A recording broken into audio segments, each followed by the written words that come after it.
push, Raquel. That's her push. She ain't gonna say it, but I'll tell you. She's You gonna tell looking, she knows that she's an in-home educator right now for kids, Uh-huh. but she's also looking to expand to those commercial spaces Mhm. for Randy's Rainbow Academy. So I love Love it. it. I I love it. love it. Okay, well, yeah. Listen. I'm gonna drop as many gems as I can. Okay, throughout the process. If you have any questions that I don't touch on, please. Now, y'all. I'm 43. Okay, my brain is together when it's together. So I know that sometimes when I'm trying to say something and someone else is speaking, I may forget. So if I am talking, if Victor's talking, if Miss Maya is talking, and you think of a question, drop it in the chat. I call it our parking lot. It gives us the ability to circle back the block and answer the question. So if you guys have a question and we're in mid sentence, don't feel no ways. Okay, just put it in the chat. We'll come to the parking lot and we will review the questions that we have. So I think Victor was going first because he has like amazing. Let me tell you something right now. I did not put together a presentation. Okay. So y'all just gonna see my lovely face. Okay. That's it. That's what y'all gonna get. I did my hair, brushed my teeth. I put on these caterpillars on my eyes to make sure that y'all had something nice to look at. But I'm gonna let Victor go first because he always show out with the digitals. Okay. And then I'm gonna jump in the credit. So if you guys have credit questions, business or personal, drop it in. And while Victor is going through, if you have any questions, drop it in. We'll make sure to answer the parking lot questions as we go. Awesome. All right, you Thank got you this, again, Mr. B. Raquel. And I appreciate this opportunity to share. And we are recording. So again, I know Randy, you say you're already a homeowner. There'll be some information in here that'll help you as well. But definitely for those that are watching this later or that end up, coming across it, at any point, this is information. These are timeless principles that I'm gonna cover. So I will share my screen. Oh, And wait. Also, guys, we are live on YouTube. Meant to say that. My okay. bad. So there We you are go. live on So you YouTube. watching? Yeah. Absolutely. Holla at us. So beautiful artwork from Raquel and her team. First time home buyer adventure couples challenge. So I'm waiting on some of my fellas, from some of my bros to pop in because the group that I'm representing today, obviously I'm with a bank here in the Dallas area, regional bank, Prosperity Bank. But today I was coming on behalf of the nonprofit that I serve as the treasurer and executive board member for. It's called King's Accountability Group. And I just want to share some brief information about this organization. Is near and dear to my heart. We are doing some great things right now. So King's Accountability Group is a group of men of color supporting other men of color. And we started out really like 6-7 years ago, just jumping on these Zoom calls on Sunday. And the whole purpose was guys would get together on Zoom. We talk about what are some of the wins that you had this week. So guys be like, oh man, I passed that, I got hired for that job, or I passed this test, or I did 10 push-ups every day, and I'm working better on my health. So it was a lot of different things that we wanted to kind of help guys celebrate for the week. But then the most important part of those calls was the accountability. Okay, as we step into this new week, what is it that you want to be held accountable for? What do you want us as a brotherhood to reach out to you, whether it's a text, a phone call, an email, to remind you, hey, you said you was going to do this week. Where are you at with that step? And so King's Accountability Group, we started, like I say, about 7 years ago with probably 7 or 8 guys on the call. It blossomed to about 50 guys on the call. And 2 years ago, one of the board members, or they weren't a board member then, but they were just one of the guys in the group had a brilliant idea. Like, we got guys from all over the country and really a couple countries that are in these calls. Why don't we go ahead and 501c3 this thing so we can make a bigger impact in our communities that we're all residing in? So in 2022, we started our 501c3 King's Accountability Group, Inc. And that group has now, 2 years later, we've grown to about 75 guys, again, in different places in the world. We are also doing a lot of community work with young people, young men of color, young ladies of color as well. But right now we're starting it out with the young men and really doing some things. And then, of course, helping other brothers across the country that might be in different stages of their life wanting to level up. We're all about personal development. So a couple of things you're seeing on the screen, of course, is the logo and the website. If you got a man in your life that needs some accountability, wants some accountability, wants to level up professionally, personally, financially, spiritually, this is the group for them to jump in. We meet still on Drop Sundays. that link, Vic. Drop Oh, that yeah, link. yeah. I will Post it on definitely all the drop that social link in the platforms. chat. Okay? Yep, I got you on that. Yep, let me do that now while we thinking about it.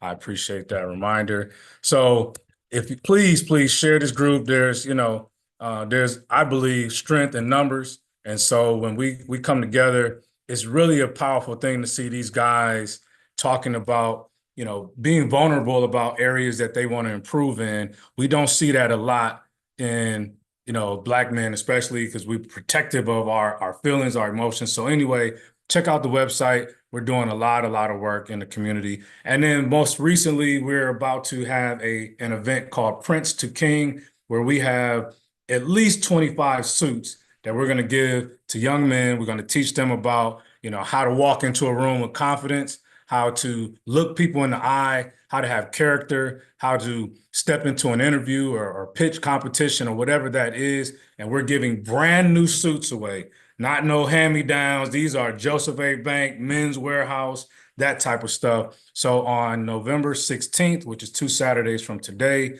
if you got young men here in the Dallas area, please invite them out. It's no charge. We just need them to register. And this is going to be a powerful event. Trust me. So thank you for letting me share that. And again, if you're watching this after November 16th, don't worry. More will be coming. We're doing a lot of things to start empowering our community. And God has blessed us with some grants and things like that. So, it's on. So with that said, for those watching, and I hope my audio shows here, I have a very short clip. It's about 1.5 minutes.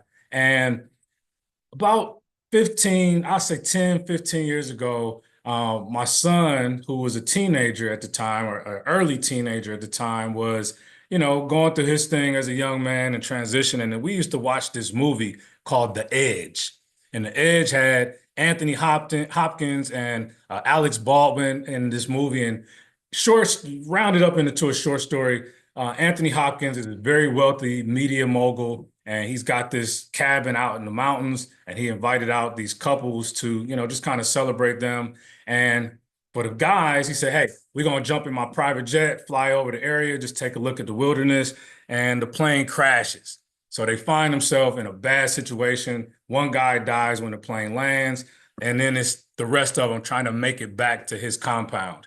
And this is a moment where I think this is just so appropriate for every situation that we're dealing with in life, because nobody rises to low expectations.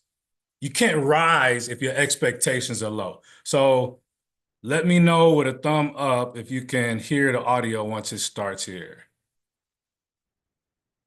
Sure. All right. Let me turn it up. Thank you. Can't kill the bear, Charles. He's ahead of us all the time. It's like he's reading our minds. He's stalking us, for God's sake. You want to die out here, huh? Well, then die. I tell you what. I'm not gonna die. Oh, sorry. I'm not gonna die. I'm gonna kill the bear. Say it, I'm gonna kill the bear. Say it. I'm gonna kill the bear. Say it. Say I'm gonna kill the bear. Say it. I'm gonna kill the bear. Say it again. I'm gonna kill the bear. And again. I'm gonna kill the bear. Good. What one man can do, another can do. What one man can do, another can do. Say it again. What one man can do, another can do. Say it again. What one man can do, another can do. Yeah. What's your bear? What is the bear that you need to? Wait, Victor. Mm-hmm. My husband, is this the movie where they say we're gonna kill a bear? Mm-hmm. So my husband, okay, this is y'all know I have to chime in. Okay, so my husband for the last 3 years have been like, we are going out and we're killing the bear. And I was sitting here like, I don't even know what this man talking about. Okay, he done named our son Hunter, and now he coming up in this building talking about we killing bears. Like, where we putting them? Okay, but now that you put it in see, he tried to tell me about the movie, and I thought he was just being deranged. Okay, so the name It's of the called movie The is Edge. The The Edge. Edge. Okay. I'm gonna Yeah, put it you in the gotta chat watch for you that guys. movie. It is Okay. powerful, powerful, powerful. And I use that video. I had one of my buddies chop it up because there's some cussing in there or whatever, but I had him chop up that part. And what is your bear? For this conversation, maybe it is credit. Credit seems to keep chasing you down. Bad credit. Everywhere you go, you can't get ahead because your bad credit is a challenge for you. Or maybe it's managing your finances, your budget. Maybe it's just your lack of information. You don't know what you don't know. So you're like, you know what? I'm just play back because I don't know that anything. I don't know that information anyway. What is your bear? And now you got to commit that it's time to kill the bear. It is time to kill. So this is about mindset. And I'm showing this slide here because when we look at statistically, National Association of Realtors pulled some data, and there's three primary areas that we see people struggle with when it comes to getting approval for a mortgage, which ultimately is obviously one of the primary ways to purchase a home. You can buy a house with cash and some other avenues, but 90-something% of people buy homes using a mortgage, and a mortgage requires you to have good credit and things like that. But when we look at one of the primary reasons, especially in the African-American community, low credit score accounts for about 50% of the reason that applications are declined. That's why I'm partnered with a beast in these credit streets, Mrs. Raquel, and you will get some of the best information, not your cookie cutter stuff. So we're going to jump over to her in a moment. But the other area is debt to income. Debt to income is basically the dollar amount that you're spending versus what you're bringing home. And when the banks are looking at a mortgage, they're looking at the gross dollar amount, and they're looking at the items that are regularly reported on your credit report, and they're putting a calculation together. There's a front end number, which is basically your rent, your car note, maybe you got some student loans and some other credit cards and things on your credit report. Then there's a back end number that they'll look at that takes the rent out and puts the mortgage number in. And basically, you don't want that number to be really over about 35%. The federal government says they want people to not spend more than 35% of their gross income on housing. So the banks will give you up to usually about 42, 43%, but that's still a pretty big number when you think about it. But there's so much more coming, right? So I'll share more of that as we go. Quick glory story, and I'm not going to eat up a lot of time, but I think it's really important because people need to feel like their presenters can relate to their situation.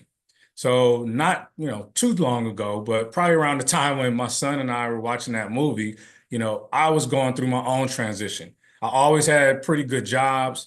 And I would say back in 2010 was this period of time. In 2010, I was working in Atlanta. I was an operations manager. I had about 80 people that worked or reported to me. So I was in a pretty prestigious role. I was bringing in at that time probably about, again, 80-something grand a year plus bonus checks. So I was really tapping close to the six-figure income, which for me at that point was an outstanding income to be earning.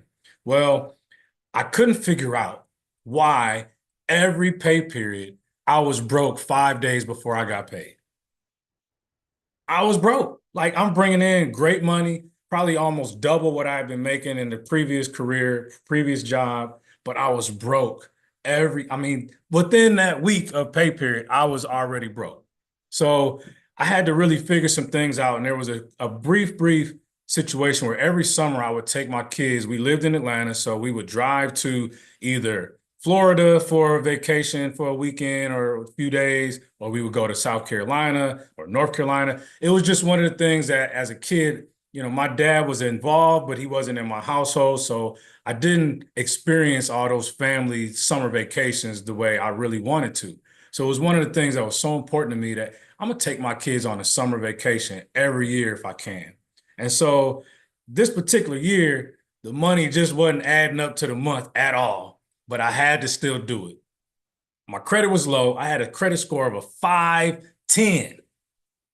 510. And I grew up in the Bay Area. That is an area code, but that was my credit score at the time, 510. So I could not get anything on credit. And so what happened was we took this trip and I had to wait till I got paid on Friday because I didn't have any credit cards. Got paid, sped to the rent-a-car place, used my debit card to rent a car. We speed down. I do not know why I chose to go to Orlando, Florida for that particular trip, because that was the absolute furthest destination from Atlanta out of the other choices at the time. And we drove down, nice little 12-hour drive down to Orlando. So we get there almost 9, 10 o'clock at night. We end up getting I was going to say a hotel, but I got to stop lying about that. It was a motel. It was just a straight up motel. And, the kids, they probably didn't know it was a crappy motel, but Miss Johnson, she knew that was a crappy motel. And we stayed in a room, and the kids stayed in the room right next door, and the roaches stayed in both rooms. So that's how that went down, right? So anyway, we did that, and I did whatever I could to muster up some kind of an experience for the kids. So we go to the beach, we doing this, we doing that. And I'm talking about every 30 minutes, I'm checking that account, and it's just dropping. Money just flying up out of that thing. And I could not wait till Sunday when we checked out to drive back to Atlanta. I'm driving back to Atlanta on 75 North, and about halfway there, it's now nighttime. I look in the rearview mirror. I see my kids all slumped over on each other's shoulder. And I see my wife over here slumped over in the seat. And God forced me to look in my own eyes in that rearview mirror in that moment. I ain't like the man that reflected back at me as a father, as a husband, just as in general, leader in the world. I did not like who I saw in that mirror. So when we got home, everybody got settled in, washed up, ate, went to bed. I pulled out a notepad. And this could be something that those of you that are watching may decide to do for yourself. I pulled out a notepad. I drew a line right down the center of that notepad.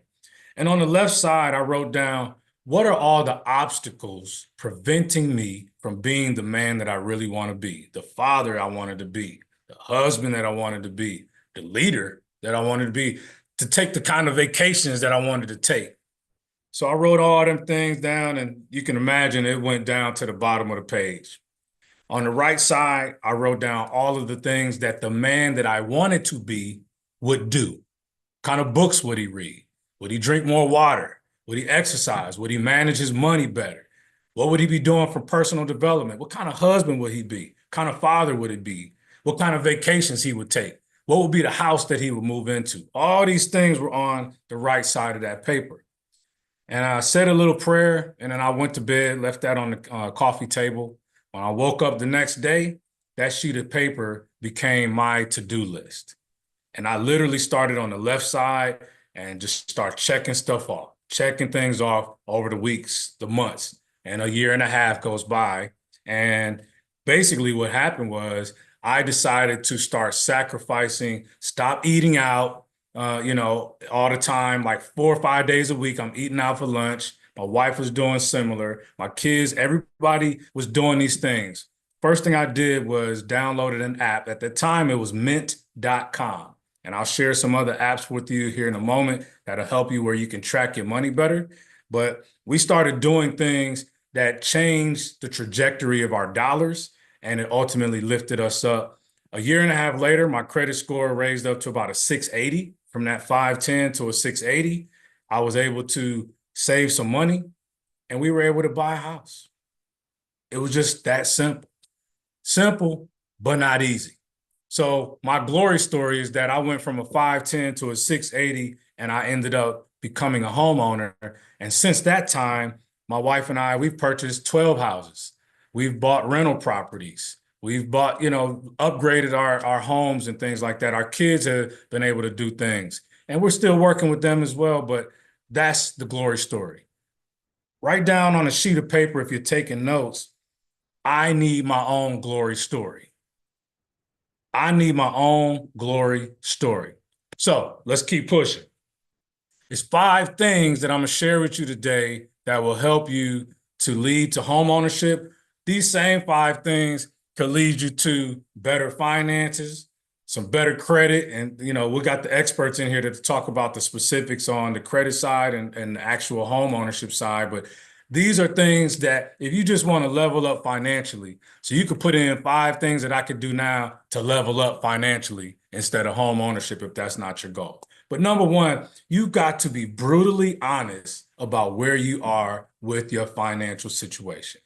So that means my credit score, how much money do I have, how much debt do I have, what income is coming in from all different directions. It could be some support that you get. It could be alimony. It could be inherited money. It could be part-time job, Uber, whatever it is. You got to sit down and document where you are financially.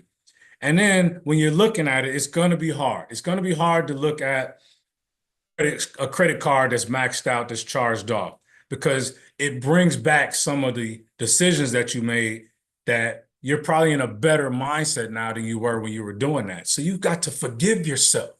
You got to forget it. It's gone. You can't redo those moments. You can take yourself where you are now and move forward in a better decision-making process.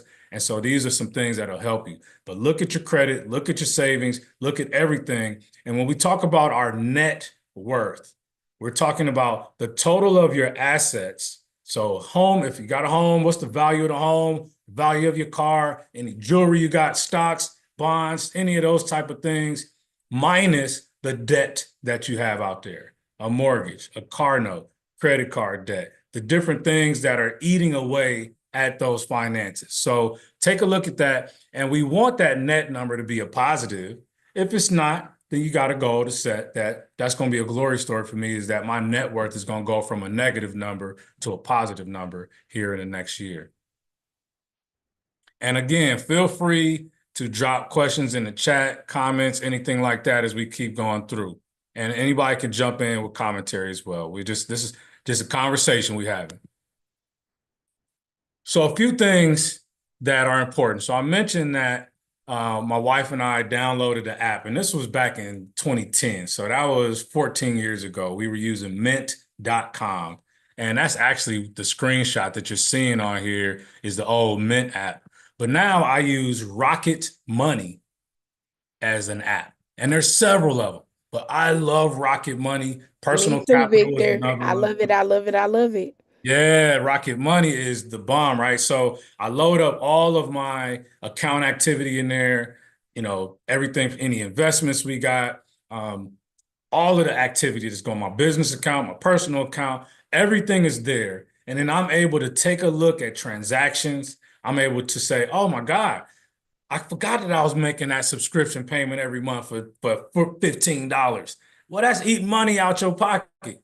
So those are the things that these apps can do for you now, is they give you alerts like, hey, this seems to be higher than you've been paying the last 3 months. You might want to take a look at that. Or would you like us to renegotiate that for you? Like, it's just a beautiful thing. It's so important that we measure our financial situation. What you measure expands.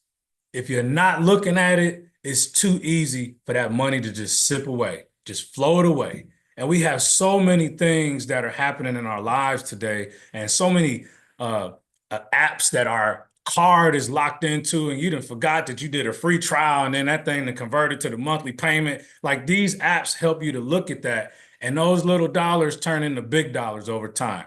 And the same thing on the positive side of it. Even putting away a few pennies, a few dollars every day turns into big, big rewards on the back end. So find an app that you can feel comfortable with. It will take you an hour or two to really load up your stuff and get it set up the way you want to, but it is time well spent. You could be doing other stuff like scrolling or Netflixing and chill, or you could be building your financial house and getting it together, right? Categorize where your spending is. How much do we want to spend on food? A great exercise that I think everybody should do, no matter where you're at financially, is to pull your last 3 bank statements. And it really has an emotional attachment if you could print that thing out and really put a pen or a highlighter to it where you're going through every single transaction over the last 3 months, highlight the items that you feel like, you know what, that was wasteful spending. I didn't need to spend that. Or maybe you've already spent so much on eating out and you say, you know what, these last 6 or 7 over the last 10 days of the month, I don't want to do that next month. So take a look at it and make adjustments accordingly so that you can really put something together. You got to have a reason to do this. You know, we got Rendy on here who just started Rainbow Academy. Beautiful thing. That's legacy building right there. 50 years from now, your grandkids could be running all the locations of Rainbow Academy. But we got to start with some of the simple behaviors now. And another thing that happened during this time was we decided to get our kids involved. So my kids, they used to laugh at me because I'll be sitting there doing something and I'll be like, family meeting, loud as I could. They in one room, like, oh, yep. And that was a mandatory moment. Got to come in the living room. I'm looking at our power bill and I'm seeing our bill is just too high. If everybody would just take the challenge of unplugging something when you're not using it or turning the light off when you leave that room, I will split the savings with all of y'all next month. If we could bring this bill down by $50, $25 going to y'all, right? Little incentives, but it helped them to learn about, oh, wow, this is not free usage. Everything has a cost. Ain't no free lunch. So these are things that if we can teach our kids about them now, it gets them to learn about these habits and builds those disciplines in their life. Set some goals. What's the goal? What's your goal for this month? What's the goal for November 2024 that you want to accomplish? Maybe it is to, you know what, I am going to just set up my apps so I can start tracking my money. That will be one of the best goals you could ever accomplish in your financial life if you're not already doing it, right? Maybe it is, I'm going to find a way to generate some additional income. I'm going to take that class because I know that's going to level up me in my career. I'm going to do whatever I need to do from a health perspective. I'm going to eat less sugar this week, this month. I'm going to eat some more apples every day. Whatever your thing is, set some goals, short-term, mid-term, and long-term. And in the example here, you see a short-term goal could be anywhere from this week to 6 months out. The midterm is, what do you want to accomplish by this day? By November 2nd, 2025, what do you want your life to look like? This is a challenge for you. Write it down. Write this on your notepad. 11/2/2025, I will have a credit score of 700 something. I will be out of debt or reduce my debt, whatever that is. I will be earning X dollars. It should be at least 10% more income than you make today. What are your goals? I want to have a better physical life. I want to eat better. I want to have a better relationship with my family, my friends. What are those things? You got to write it out and then claim it. I am. Speak those things into existence. But we can't get to an address. Like we were going to do this at Maya's location over there in Duncanville. Well, if you had never been there before, ain't nobody really buying them paper maps at the gas station no more. So you would have plugged in an address and a GPS, and it would have told you any number of ways to get to that location. Well, it's the same thing here. It doesn't have to be a specific route, but there has to be a specific destination. Where are you going? And set some goals towards those goals. Here's a few things because I do these workshops. I do at least 7 workshops a month on financial literacy, home buying, credit building, small business lending, accessing equity in your home. I do these workshops through Prosperity Bank's Empowerment Series, and we created these 6 different modules to help folks with their financial life, especially in the Black communities across Texas and Oklahoma. And I hear at least in 3 of those 7 every month, somebody will say, well, shoot, man, I ain't making enough money to buy a house right now. Okay, I understand that mindset. Well, first of all, are you But you make budgeting the enough dollars you money do to have rent. coming in? Go ahead. I just want to make sure we're clear. You don't have enough money to buy a house, but you have enough money to pay rent. Let's just talk about it, y'all. I ain't trying to interrupt my wonderful Mr. Victor Johnson. Now, let me say this. As a credit person, I like to be honest. I think a lot of people push, you need to go ahead and buy a house. You need to go ahead and buy a house. What I will tell you is when you are at the maturity level that you can afford a house, Mm. you need to get yourself established to be able to afford a house, because I bought my first house at 26 years old. I was not at the right mindset to be able, and I'm gonna tell y'all the truth, my house was like maybe $50,000. And my second home, actually, I bought cash for $50,000. And at that time, I was ready to buy a house. That was 2 years later. But we have to talk about the cost of it. And the reality of the situation is if you're paying someone else's rent, you can pay your mortgage, but we have to talk about what are the responsibilities to have a house. So when people tell me they can't afford a house, lies and Pharisees. Lies and Pharisees. Y'all not reading the good book of the Lord, okay? Facts. Absolutely no. Pay Yeah. someone else's mortgage, you can be paying your own, but you have to be able to be strategic to make sure that while you are in your own home, you have the financial resources to cover the what ifs, because that's what the difference is. And I think a lot of people won't be clear. And although I'm in a home buyers class, I'm going to tell y'all the truth. If y'all are not in a space where y'all putting money aside to pay for the AC that might be broken, to pay for a light that goes out, to pay for if the pipe breaks, right? Those are things that you need to successfully set yourself up on, or be like me and go to Maya and ask her for a brand new construction so you can have the warranties already included, because I like to tell y'all the truth, I like me some warranties, okay? So there are workarounds that if you are not yet ready, you can set yourself up to where you get a new construction, you give yourself that 5 to Maya, that's 5 to 10 years sometimes with the warranties. Yeah, well, it's contingent on what we're talking about. Nowadays, they're a little stiff on the warranties. They don't always be that 5 to 10 like they used to be. Sometimes the roof, yes, Okay. but Okay. other The things roof is within the important. The roof is important now.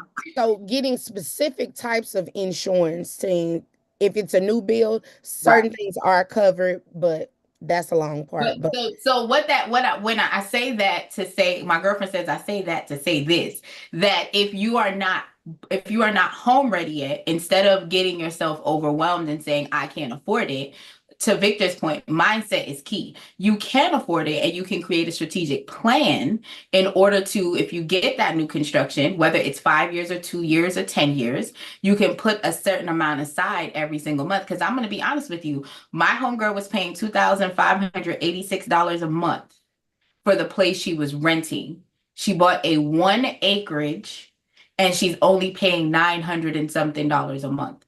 So the difference, and this is what I challenged her to do, was the difference that you are paying for your rent versus what you are paying for your mortgage. I need you for the next, at minimum 6 months, put that amount from the difference of what your mortgage is to what you are paying in rent in savings. So now she already has a nest egg that if something happens on her 1 acre that she now owns, versus the little plot of land that she was renting for $2,000, she has the deductible. She has to call the insurance. She has the money for the plumber, right? Again, it's challenging the mindset from saying I can't to how can I do it, right? So if you're paying rent, you can pay mortgage, you can budget, you can figure this out. Sorry, Victor, I just wanted to, my bad. I'm gonna be quiet. This is what this is about. Absolutely. Because somebody was thinking that, I'm sure, as I'm saying it. And that was basically the response that I have for these folks when I'm at these workshops, is that what you're paying right now, look, I'm a landlord, so I already know rents is going up every year based on what the market is calling for. And if we have more people wanting to rent, then that means there's a higher demand. And as a landlord, hey, we win it, to raise the rent. But as a person who is the renter, you're just continuing to help that landlord, that property management company become more profitable, while in 30 days, you own nothing as part of your housing and you got to do that payment again. So one of the biggest challenges, we just heard an example where you might be paying lower in a mortgage as far as the principal and interest part of it. Taxes and insurance, they done went through the roof here, especially in Texas. So that's another part. I'm gonna let Maya handle all that in her presentation. But what I can say is Many people are like, well, yeah, I could afford the payment. I just can't get enough money together to get that down payment going. And I'm going to share that before I wrap up here in a moment, some ways that that can benefit you, especially if you are in this Texas region. So again, some things you could do to increase your income. We talked about how you can manage the money you do have, which, by the way, no matter whether you're making $1,000 a month, 10,000 a month, 100,000 a month, you can always budget better and keep more of that money. But if you want to increase your income, here are some examples of some things you could do. Again, start a business, negotiate a raise. Sometimes what you're going to have to do is go get a certification or take a class, and it might be you got to move on to another company. Now, don't do that if you're about to buy a house. Sit tight for a second. I mean, you can still move in the same industry, but if you're completely changing your industry, that would be a tough ask from a mortgage perspective, because they'll challenge you about, well, why did you move industries? So it's not impossible, but it just brings up more work for you. So we'll talk about that in a moment. But find ways to increase your income, increase your value, and don't always look at it from the exact dollar amount. Sometimes that means the insurance that's being offered at this job should be different. Maybe you need to renegotiate. Just yesterday, we decided we're going to switch over our insurance companies as far as our home and auto, because we realized we were paying probably $300 more a month by just sitting still, paying the same policies we've had for the last 5 or 6 years. And I decided to do an audit and some comparison shopping. We pulled the trigger yesterday to switch over. Those dollars are going to go into our savings, which goes into investments. So we're finding ways to add more money and value to our family and to our legacy. And then the last piece on this is the why. What are you doing this for? Are there kids around you that you want to build a better lifestyle for, a better life for? Is there, are you bouncing back from a divorce and you're like, you know what, I can do this on my own. I don't need that other person to hold me up, even though that's how we've rolled for the last several years. You can do this. You just have to decide, why are you doing this? Because this is not easy. There are some simple steps, but the work is not easy because it requires consistency. I do a lot of talks, not even just the workshops, but I do motivational speaking. I do sales training and leadership. And one of my favorite lines, and they're going to say this probably at my funeral, is that your success and your failure falls into your daily routines. What are you doing every day? Because those are the things that are going to make you more successful, or they're going to lead you into a failure. A friend of mine says something: when you're born, you look like your mama and daddy. But when you die, you look like your habits. Whew. Wait a minute. Am I preaching? Hold up. When you are born, you look like your mama and your daddy. But when you die, you look like your habits. What? And I'm trying to look rich and wealthy. Okay, I'm trying to look rich and wealthy. So that means I'm finna take all the massages and I'm finna grind and rest. Okay, did y'all say one more time for the people in the back of the church that did? When you're born, you look like your mama and your daddy. But when you die, you look like your habits. What are your routines? What are you doing every day that is going to impact your life positively, hopefully?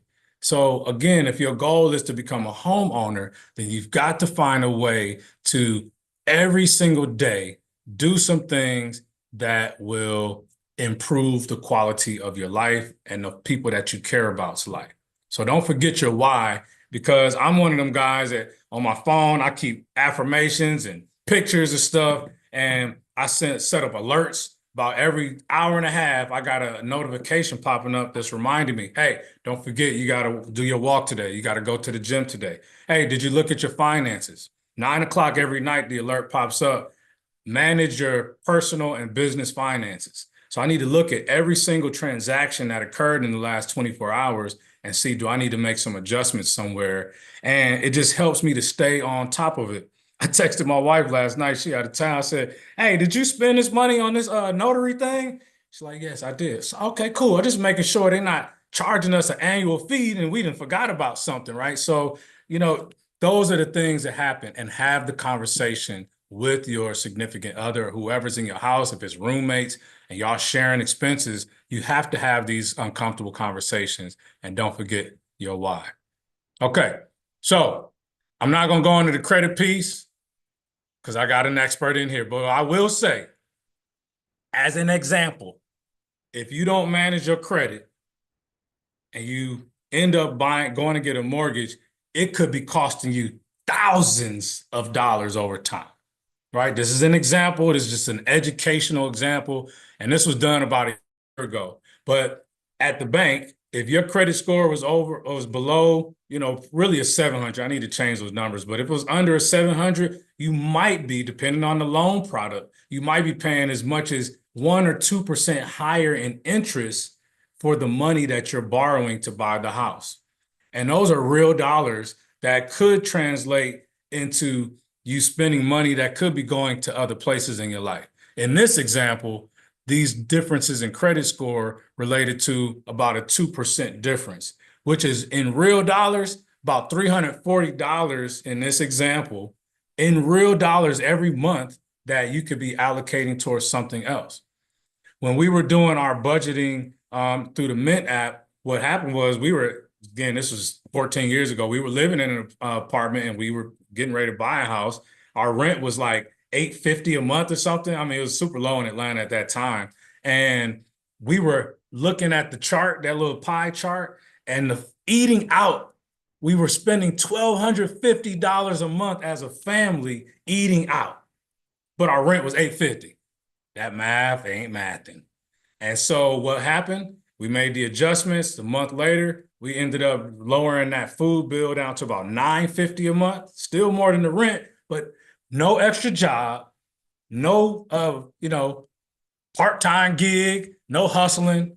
I found $300 right up in the crib already. I took that $300, paid off a collection account. What do you know? About a month and a half later, my credit score went up. So I made a decision to stop eating out so much. It translated to more money in the house. That more money went to pay off some debt that was eating away at our ability to grow our wealth. And then we were able to buy a house. Like, these are things, again, that's why you got to make these decisions to work on your credit. So I'm going to breeze through this and wrap this piece up. You just said it, Raquel, you got to make sure you're in a position that you're ready to purchase a home. So some questions that our mortgage lenders were always asking: how much am I comfortable spending on a monthly basis towards my housing situation? Do I have any money or enough money for a down payment? And I'll talk about that in a second. And how long do I see myself living in the new home? And I'm going to let Maya handle that piece of it as well, because all of those make a difference. How long you want to stay there? Is it just you? Is it a family? What's your goals in the next 5 years? These are questions that you got to start thinking about if you're going to buy a home. It is an investment. It is a huge investment, but it is one that can pay you tons and tons of dividends over many, many years. And I'll say this, my grandmother bought a house in 1961 for $21,000 in the great city of San Francisco. And she kept that house. She passed away in 2017. In 2008, when the real estate market had that little dip, the house was worth $1.2 million. From $21,000 to $1.2 million.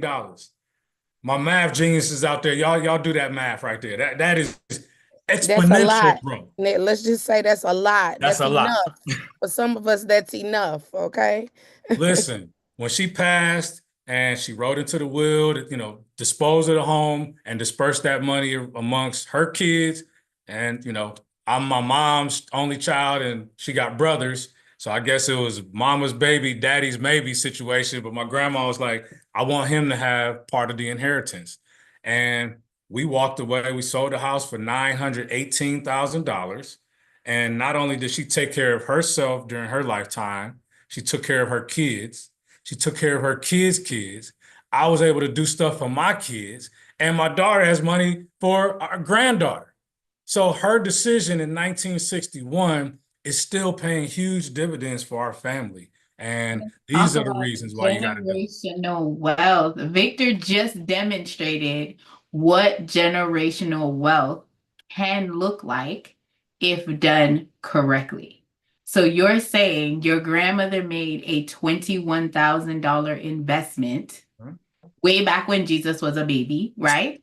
And Yes. now, look, and now you have been able to, she was able to let her kids reap the benefits, her kids' kids reap the benefits, and their kids reap the benefits.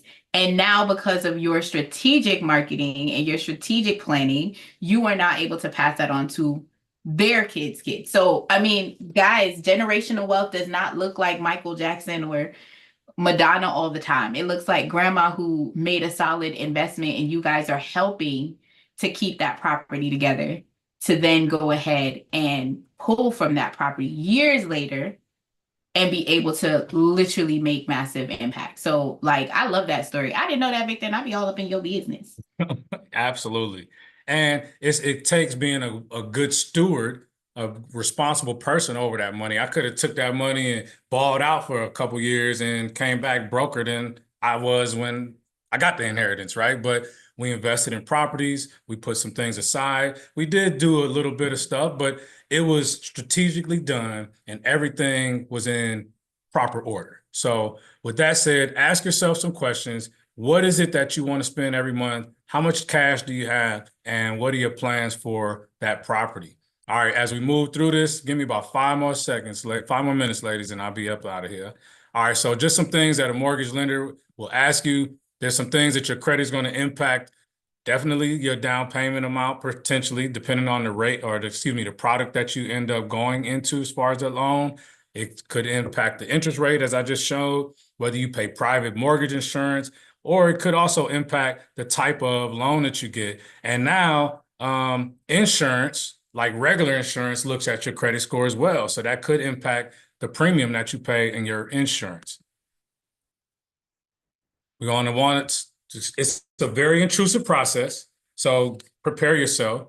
You got to think about it. The bank is preparing to give you whatever hundred thousands of dollars to help you buy this home. And there are tons of ways that, again, you can do it with lower down payment, more down payment, the FHA type loans where you do 3.5% down, and then 96.5% of that is covered by a mortgage. We have products that I'll show you on the next slide that will help with even the down payment amount, but your credit history is going to be looked at. We need to know what your income is, and they're talking about all income sources.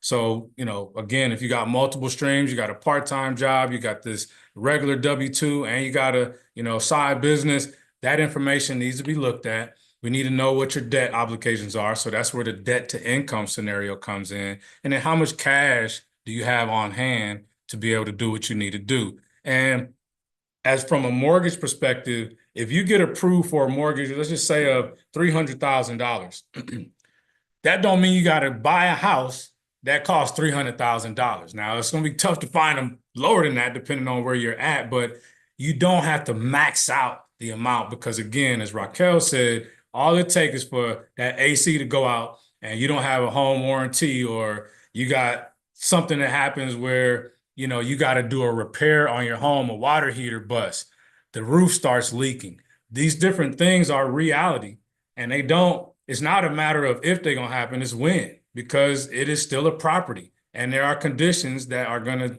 do wear and tear on your property. So don't max out the money and be what they call house poor, where, oh yeah, I got in the house, but you can't do nothing. You can't have no parties. You can't invite nobody over because you broke after making your mortgage payment every month, paying your car bills. So just be mindful of that. I'm gonna burn through real quick and just show you one thing. I need you to I need y'all to understand that he's about to talk about something, y'all. And I only know because I work in the back office. Okay. I work in the back office. So I need y'all to get y'all pen. For those of you guys, we have a couple of people watching from YouTube, Victor. So Nikki. Oh, Nika, you listen, I'm from foreign, so give me a second. Nika said this is some really great information. So for those of you guys that are on the YouTube channel that are watching this live, I need y'all to really get y'all pens because he about to drop the bombs on him. I need to be a DJ so I can have brr, brr, brr, brr, Facts. They had the Facts. Facts. bombs dropping, right? Yup. But this, no, for real, what we're about to tap into, if y'all didn't come for nothing else, if you didn't come for me, you didn't come for Maya, you came for this grant information, baby, baby love, honey, this is where you need to be in order. So get your pens and papers together. If you're on your phones, take a screenshot, because this information is about to blow your mind. Okay. That's I Appreciate the said setup. thing. Appreciate the setup. So this one is first. There's several down payment assistance programs out there, first of all. And again, I can help you with that. Maya is probably very educated on that as well as a realtor. But what I want to tell you is that no matter where you are in the country, this particular product within Reach is an FHA product, which means that, again, with the Fair Housing Authority, they will cover lower credit scores. They'll have a lower requirement from the income perspective, and they will give you 96.5% of the purchase price for that home, right? So that's what you're seeing here, FHA, 30-year fixed rate. So whatever the rate is at the time that you lock in your rate to purchase, that will be your rate. It's fixed. They're going to cover 96.5% of the purchase price. Well, with the Within Reach down payment assistance program, it is a second lien, which means that they do attach this to your mortgage and to your property for a certain period of time until that is paid out. But they'll give you the additional 3.5% that you need to put down on that home. So that's 100% of the purchase price that could be financed. And these are things that, again, will allow you to go from, okay, I'm paying X amount in rent. Well, if I could just get in with lower down payment, then I could transition that amount of money from rent to a home purchase. So ask me more about that offline or email me, but you do have to have a minimum credit score of 640. I'm gonna let the credit expert talk about the difference between a FICO score and Vantage scores and all that, but these have to be FICO scores, and we're gonna look at the middle score. So if your TransUnion is 610, your Experian is 680, and your Equifax is 640, we're taking the number in the middle to get you qualified for that. So that's just one. But here is where the rubber meets the road. Now, this is a Texas, Oklahoma product. So if you are in the Texas region or Oklahoma, Prosperity Bank has a home buyer grant program. And what this is all about empowering minority communities. So the census does their thing every 10 years. Just did a 2020 census, and they take data based on what people select as African American, Hispanic, Asian, white, whatever it is, and they put a number together, a percentage of is this community that you're in a majority minority census tract. We call it an MMCT.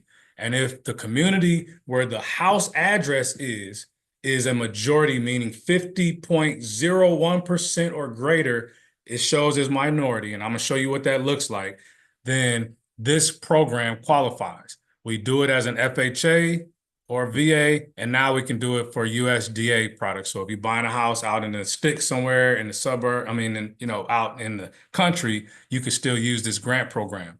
But here's how it works. If that address is in one of those communities and your loan amount for the mortgage is up to $200,000, we will give you up to $3,500 towards your prepaid and closing costs. It doesn't go towards the down payment, but we already showed you an FHA product that will cover the purchase price for you.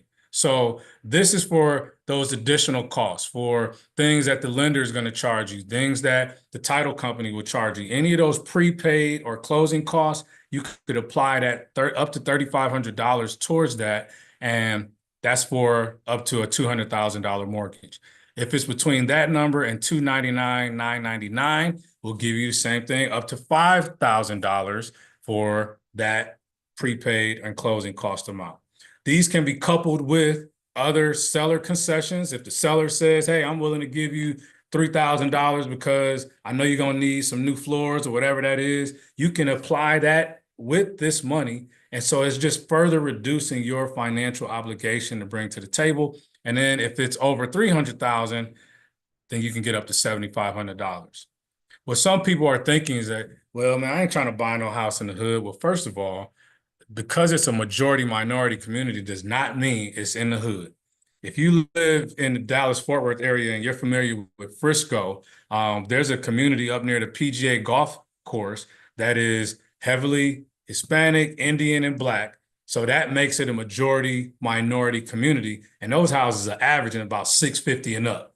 So it's not the hood where this is, but the property just needs to be in a community that is majority minority. So again, reach out to me for questions on that. This can also be applied to those sellers who don't want to pay the buyer's agent's commission. That's a new thing. Maya might touch on that. Well, this can be money that gets applied to that as well. It's just a way to help reduce the tension of coming to the table with so much more money out of your own pocket. We really want to see, especially in the Black community, we got to increase those home ownership numbers. And this is a way that my bank is working to do that. So with that, I'm going to just share my last little thing. 3 things that we could do to help you from the bank's perspective. Oops. And that is, 1, come talk to a Prosperity Bank. We got over 300 banking centers across Texas and Oklahoma. Pop in, check us out. We are a regional bank. We are very much a relationship bank. So you're not going to be dealing with somebody in another country with your customer service. We old school with that. We want to have a relationship with our customers.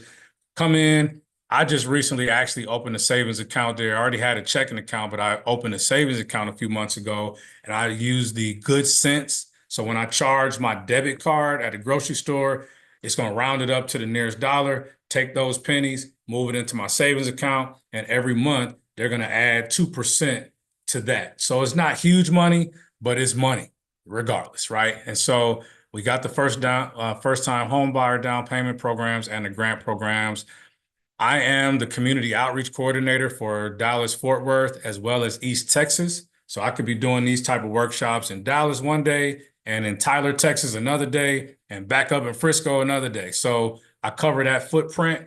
Reach out to me if you're part of a church, community, your job. You just want to bring in this kind of information for your team. These are the 6 different workshops that we facilitate. I'm happy to share more about it. But I'm also a business owner. So if anybody want to holler at your boy, I got a book about how you can increase your personal finances. Book I wrote in 2019 that talks about some of the things I shared with you already, how I had to get disciplined with my finances, things I did to improve my credit score, things I did to increase my value so that my salary was going up. And then I took that money plus the blessing of an inheritance and built a rental property portfolio for my family. It's a short read, very easy read, but I'm happy to share so much information in that book. And y'all hit your boy up, and I'm going to hand the controls over to one of these wonderful ladies. I think Raquel, you probably up next, if I'm not mistaken. But if there's any questions, let me check this chat out. I don't see anything. All right, so I'm going to stick around. Let me know if I can help in any way. Raquel?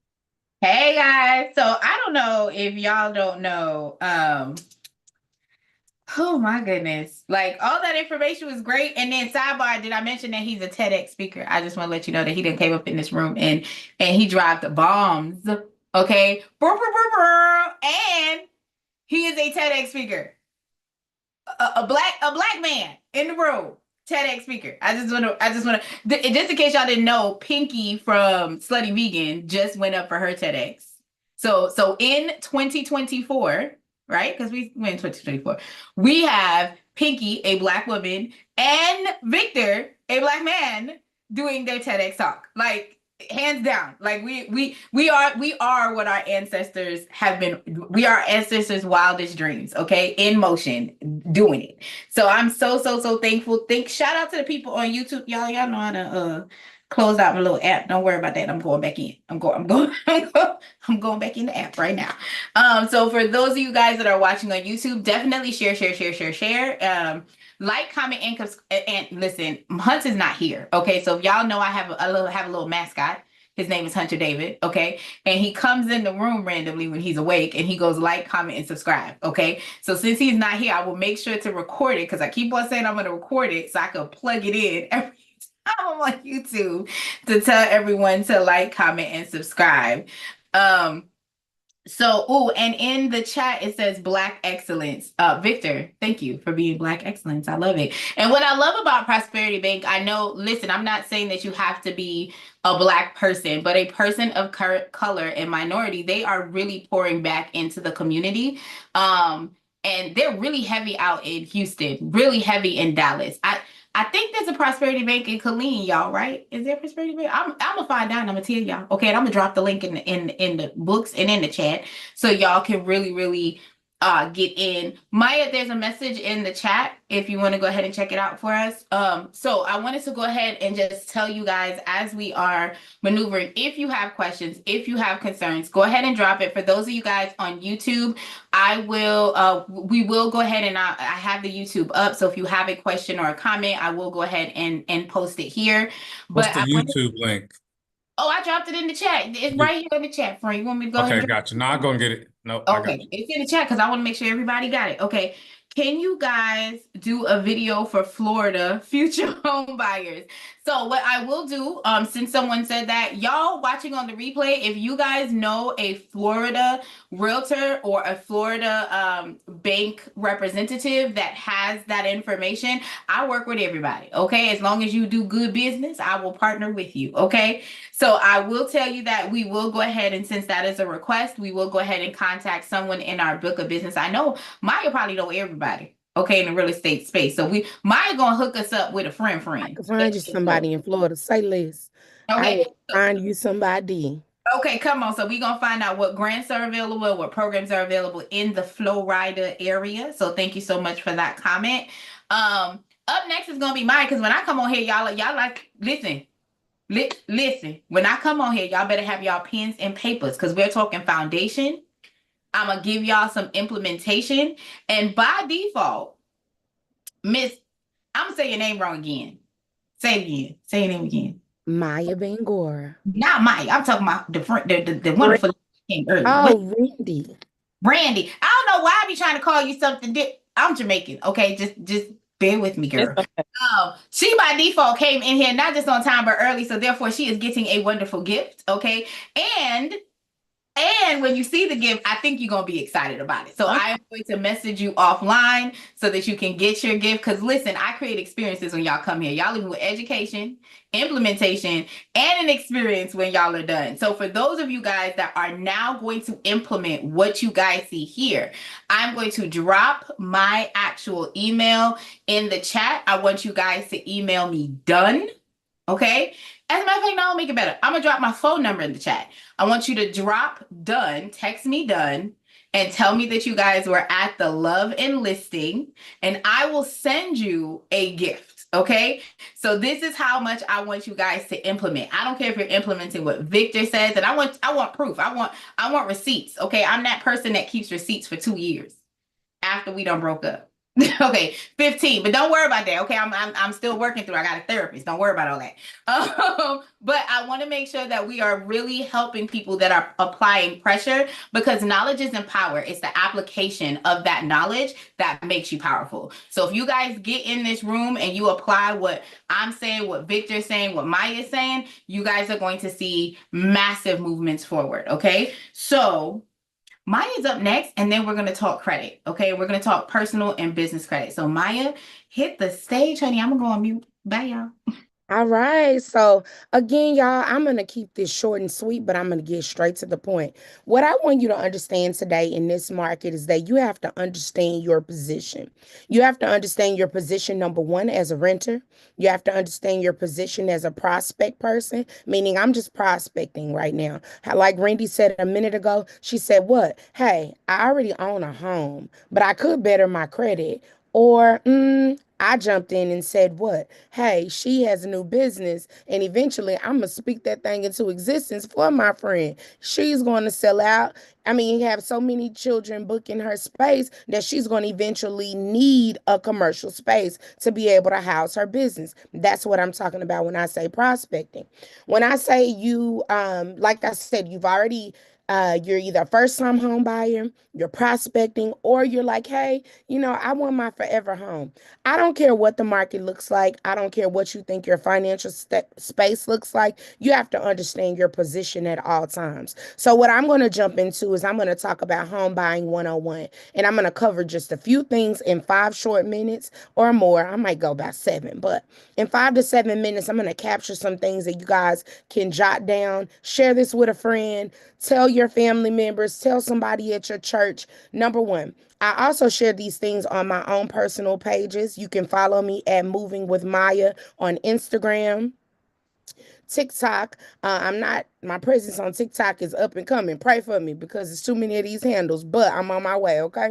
You can follow me on Instagram. You can follow me on Facebook, Maya Bangor, the Realtor, or you can find me on Facebook under the hashtag Moving with Maya. And what I do weekly on Mondays with Maya is that I share little tidbits. And these tidbits help to lead you into the direction of wherever you find yourself positioned in the market.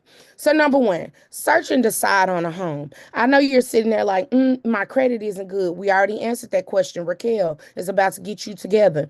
I don't know if I qualify financially for it. We've already covered that part with Victor. Victor's laid that thing out and told you exactly what you need to do. One of the key things Victor said was discipline. That's something we all lack, right? When you lack discipline, when you don't have the discipline, you're not able to reach your goal. So we too need to look in the mirror, look in that rear view space, and see what that reflection is to our own selves when we're talking about home buying. Number two, save and improve your credit. We know that. That's a conversation for everybody. We're never going to just have, and I'm not going to say never, at present, because we don't know what the future may hold, and we know God can do all things. But at present, we don't just have $1 million at our fingertips where we can go and buy multiple properties, but preparation is key. So when preparation is key, we have to understand that we have to prepare, we have to position ourselves, and we have to know where we can play. It costs to play, right? So with that being said, you're saving your money, but you will never know where you need to save or where you need to go if you never look and prospect where you want to stay. If you're a first time home buyer, don't just sit at home and look and say, oh, I want this big, nice $600,000 home. Sometimes you've got to start small in order to move up. Just because you're moving into a smaller home now doesn't mean that's your forever space. What it could be is your investment, right? I'm going to stay in this home right now. This may eventually turn into a rental property. I get tons of people who ask me each week, oh, I want to buy something off of a foreclosure list. Oh, I want to buy something here. I shoulda, coulda, woulda doesn't really work well with Maya and any of my friends that are looking and watching. I'm that friend that's gonna tell you, I don't like it. It gives me anxiety. It just takes me to another space. Let's stop talking about it and be about it. That looks like setting realistic goals. So go out there in that neighborhood. If you got to start looking for a $250,000 home that doesn't look like your HGTV home that you've been looking at for the past 10 years, baby, start somewhere. Because as long as you're renting, that's the longer you're away from your goal. I have nothing wrong with people who are renting. I just want you to put in your mind where you're headed. Home buying 101. If we never put that in our mind and see what the end goal is really going to be, we're never able to eventually own the homes that we want to own. Hire a real estate agent. Ping. Wait. Go I ahead. love what you said before you talk about hiring you. By the way, side by hire Maya. But anyway, what I wanted to say is I've had people come in as a credit repair person. I've had people come in and be like, I can't afford this house. And when I'm talking to them, the house that they actually want is in their pricing structure. But the house that their mother told them to get, the house that their friends think that they should get, the house that their family think they should get is this big. And I'm like, but that's not what you want. So I've been looking at what you physically want. Like, I'm gonna be real with you. I went to a friend. I should say an associate that lived in Virginia, and I took a road trip. I think I was her friend. Okay, I'm gonna say if I get in the car and I drive for you, we friends. Okay, so I went to go visit her house, and she had a 5,000 square foot home. Okay, it was like 4 bedrooms upstairs, 2 bedrooms downstairs, plus the basement was completely like done. And before I stepped into her house, I was like, I don't want nothing like this. But then when I stepped into her house, I was like, wait a minute, this is what I want. And then I thought about it. And now that my life has changed, again, when I saw her home, my kids were all living at home. I have four, at that time I only had 3 kids, now I have four. And I was like, oh, that would be perfect for me, right? But now I'm 43 and 2 of my 4 children have moved out. 1 is about to move out. So it's going to be me, my husband, and Hunter. What I need 5,000 square foot for? What am I do? You get what I'm saying? So when we're looking at what we need, I think the biggest thing that we miss is finding out what we need at the moment that we're ready to buy, right? And those needs may shift, but always doing the what is it that I'm looking for or what are non-negotiables? Like when I met Maya, one of the things she was like is what type of house you want. What is your non-negotiable? What is it like for me? I don't care what my husband say. I need a bay window. Okay, I'm gonna give up these steps because he wants a flat. I like a 2-story, but my husband said when his mama come to visit, her knees bad. Okay, so we got to get a flat. Okay, well I'm gonna give him my 2 stories if I get my bay window. If we not getting a bay window and a French door, at least 2 places in the house, then we can't have the house. Okay, I'm just not willing to do it. But that's my. Y'all follow what I'm saying? Like, I know what I'm wanting. So when you guys are watching and y'all are going to a realtor, one of the best things that I love about Maya is she will not sell you what you do not want. She's going to, if you tell her you want a picket fence, she's going to find you that picket fence in that area that you want. And that's because she's a real realtor that's not looking for the coin. She's looking for you to be happy because a happy client is going to refer people. Right. And they're going to keep coming back to do business. So when you guys are talking about how much house, to Victor's point, Victor was like, just because you got 300,000 and 600,000, don't buy that house. If the house you want is 150,000, buy that 150,000 house and then turn it into HT. I've been trying to convince my husband, y'all, to buy a small house, a tiny house, and he won't let me be great. Okay. He told me yes. He told me yes. And then when I got the plans together, he was like, who moving into this? Hunter. This is Hunter. I was like, babe, this is gonna be perfect for us. I had a mini mansion. Okay, I had a tiny house mansion. It was 700 square feet. I knew where everything was gonna go, even my wigs. Okay, I was ready, Maya. I was ready. And then that man saw it, and he was like, "Where's the rest of the house?" I was like, "Babe, it's just me and you. It's just me and you." And he ain't like it. So now I got to buy a traditional home instead of my wonderful tiny homes that I planned on doing. But start with what do you want to buy? Okay, I'm done. And Victor, by the way, dropped his information in the chat. So for you guys on YouTube, I will make sure to transfer it over so you guys can see it as well. Okay, back on. Sorry, Maya. I just had to. No. I love when you keep us. It basically gives you that balance that you need. So with that being said, y'all, hey, we're still talking about home buying 101, and I've already given you 2 points. Number 1, search and decide on what type of home you want. If that looks like going in and driving through the neighborhood, 9 times out of 10, you kill what's in your mind when you don't even go out and look for it. You kill it before you even go and see what it is. I'm from Texas, but I like to say the show me state. You got to show me some things in order for me to believe it, right? So before I know it's a no, I'm going to go and see it myself. I'll give you a quick example. One of my really, really good friends, shouts out to Waylon and Whitney, I love them. They are in the process of buying a home or looking into buying a home. And so we went scouting into neighborhoods. And as we were scouting these neighborhoods, I pulled into a neighborhood that's right here in my backyard. It's over in Red Oak. And so this particular neighborhood, when I pulled into it, I'm like, oh, this is what I like, what I like, what I like. When I say what I like, I mean it. I want to ride into my home, pull up and feel like it's royalty. Baby, I like nice things. This is me, right? But when you like those things, you got to kind of pipe it down a little bit, Maya. You're not there, baby. You got to crawl before you can walk sometimes. In certain circumstances, you tend to fly first, right? But let's stay on track. When we went into this neighborhood, it basically gave my clients a mindset. Hey, we don't live here. We live kind of far off, but this is what it looks like to live in Southern Dallas, right? Some people may be used to living in the city. Some people are looking for more of the suburban feel. Some people like to live in condos or apartments, and they don't want all of the maintenance and the, landscape and that type of thing. They want to be able to ride an elevator up, have their trash set outside their door, and move forward, right? Whatever your type of property is, you have to start somewhere to know what it is. That's why you hire an agent. I hear it. I see all of these things saying go open door or whatever it is, these different spaces that are allowing you to come in and to show yourself. But there is something about having an agent. When you have an agent that can walk with you hand in hand, answer those questions for you, that takes the stress off of you. One of the most stressful things you'll do in life is to buy a home. And the reason why it's stressful sometimes, not with me, of course, but it's sometimes stressful because you don't know exactly what you're going to do. And one of the things we as people find difficult is that we don't like commitment, right? And you're committing a few things, your time and your money when you're buying a home, right? That's a long-term investment. That's Victor's area, not Maya, but I can bring you in to say what? Long-term investments. That's a 15-year mortgage or a 30-year mortgage. And when you hear those things, you're like, oh my God, no, I don't want to do nothing for 15 or 30 years, but you've been renting for 5. And out of 5 years, you spent about $120,000 renting, meaning you've made somebody else's dreams come true for 5 years when you could have been applying that same amount of rent into a smaller property. It wasn't your dream home, but what? It was a home that you were investing for your children. Like Raquel said, it's just her and her little that'll be at home here in a short while.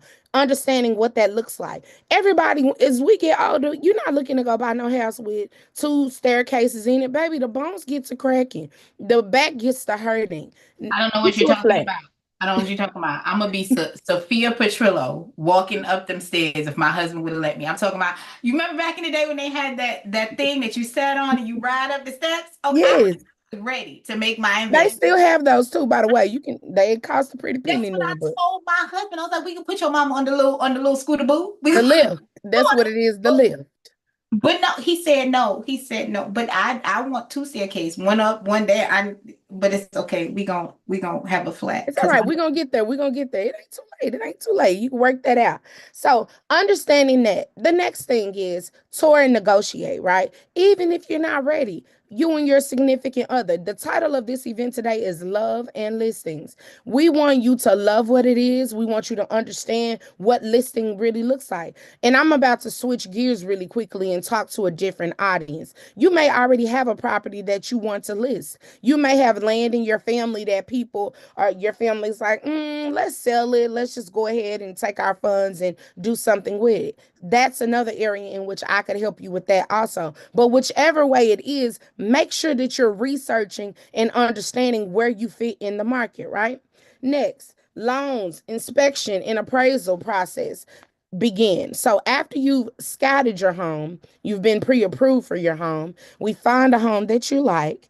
Once we find it, we put an offer in for that home, then you start a different process. So when Victor was telling you earlier about saving money, it's not just about saving money for just to put your down payment on your home. It's about saving money so that you could have money for the other things that you're going to incur too. If it's a pre-existing property, you're going to need to do appraisals. You're going to need to do inspections. Sharing these things with you today, Home Buying 101, is not to discourage you, but to tell you exactly where you're headed. See, if you don't know what the end goal looks like, you'll get discouraged along the way. You'll stop and we'll never reach the full goal.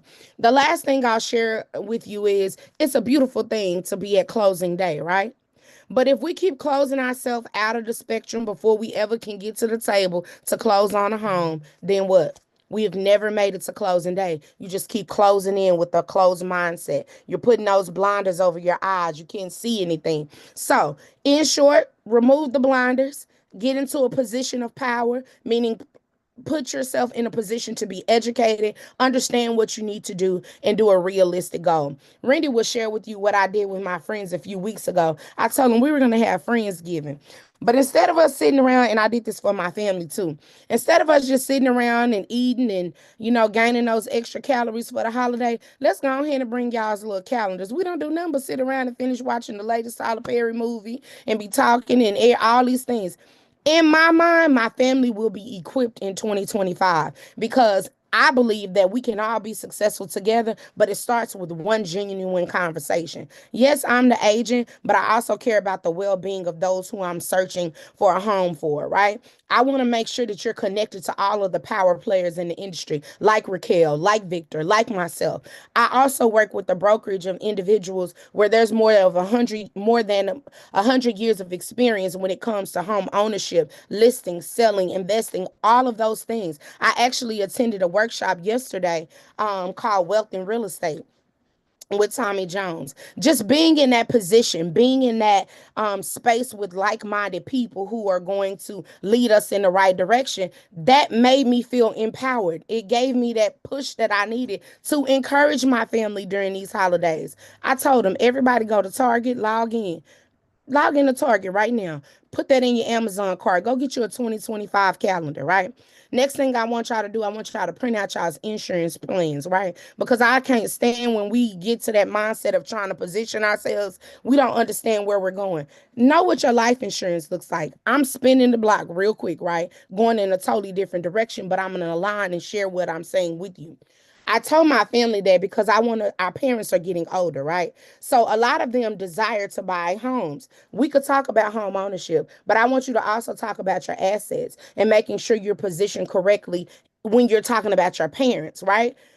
That's a whole nother area. We'll talk about that in 2025. Quick plug, Victor and Raquel. That'll be another avenue we could cover for people. But what I'm saying is during these holiday seasons, bring those things to the table that are most important to you. Align your goals with your family and friends. And most importantly, when you do that, don't wait till January 1st to set your goal. Some of us are already into the month of August. I already know what Maya needs to be doing in August of 2025 because I know what I gotta have discipline and I have to position myself accordingly. So, with that being said, I've given you my tidbits. Again, you can follow me on all social media platforms, Moving with Maya. Study long, study wrong. That's all I keep telling y'all over and over. Make sure that you are positioning yourself. Let's start that conversation. I'll drop my information in the chat. And most importantly, let's be empowered together and let's make this an easy journey. Everything don't have to be hard. When you align your resources, put yourself in position, we can play all day, y'all. Thank you. She said, and I dropped the mic. And I did. And she did. And she did. I dropped the link for the YouTube video if anyone wants to watch it on the replay. Thank you, thank you, thank you for all of your tips. I'm super duper excited, y'all. So Hey, can I say something real yes, quick, please? yes. Oh my God. So Maya is a straight genius for that. Like, one, why do we wait till January 1st to make goals for the year? Like, give yourself more runway. It's almost like I used to run track in high school and stuff, and it's like you don't just start right then. You got to be ready before that gun fires off. Like, get ready, get set. Why not make your 12-month year more like 15 months? Start working on next year's stuff in September, October. So I really love that idea. And then instead of wasting time, and I don't call it wasting time because it's quality time with friends, but you should be in a circle of people who are really trying to do something, not just trying to gossip and talk crap and this and that. Y'all make some plans. We grown, man. We ain't in high school no more. We grown folks with real stuff going on, and everybody adds something to that fold. So the last thing I'll say on that is get uncomfortable by going or bringing people into your fold that you're not familiar with. Like, you don't grow by everybody knowing the same thing. Something maybe, Randy, I know you have a daycare business, but you got to probably spend some time with some folks that are in other spaces as well, right? That can tell you how you can build your business up. They may not have anything to do with daycare. So just a few things on that. I think that was brilliant, for real. Thank you. And I'm gonna say this real quick, Raquel, really fast. Yesterday in that wealth on we here for pressure, honey. You don't have to worry about it. Okay. Yes. So the Wealth on Watch tour that I attended yesterday, I'm not going to go into the full details, but there was a quote that was shared. And he says that basically when a kid came up to him and was saying something to him, one of the presenters, and basically, I want to do this when I grow up. I want to do that when I grow up. He looked at the child and said, bring me your three best friends.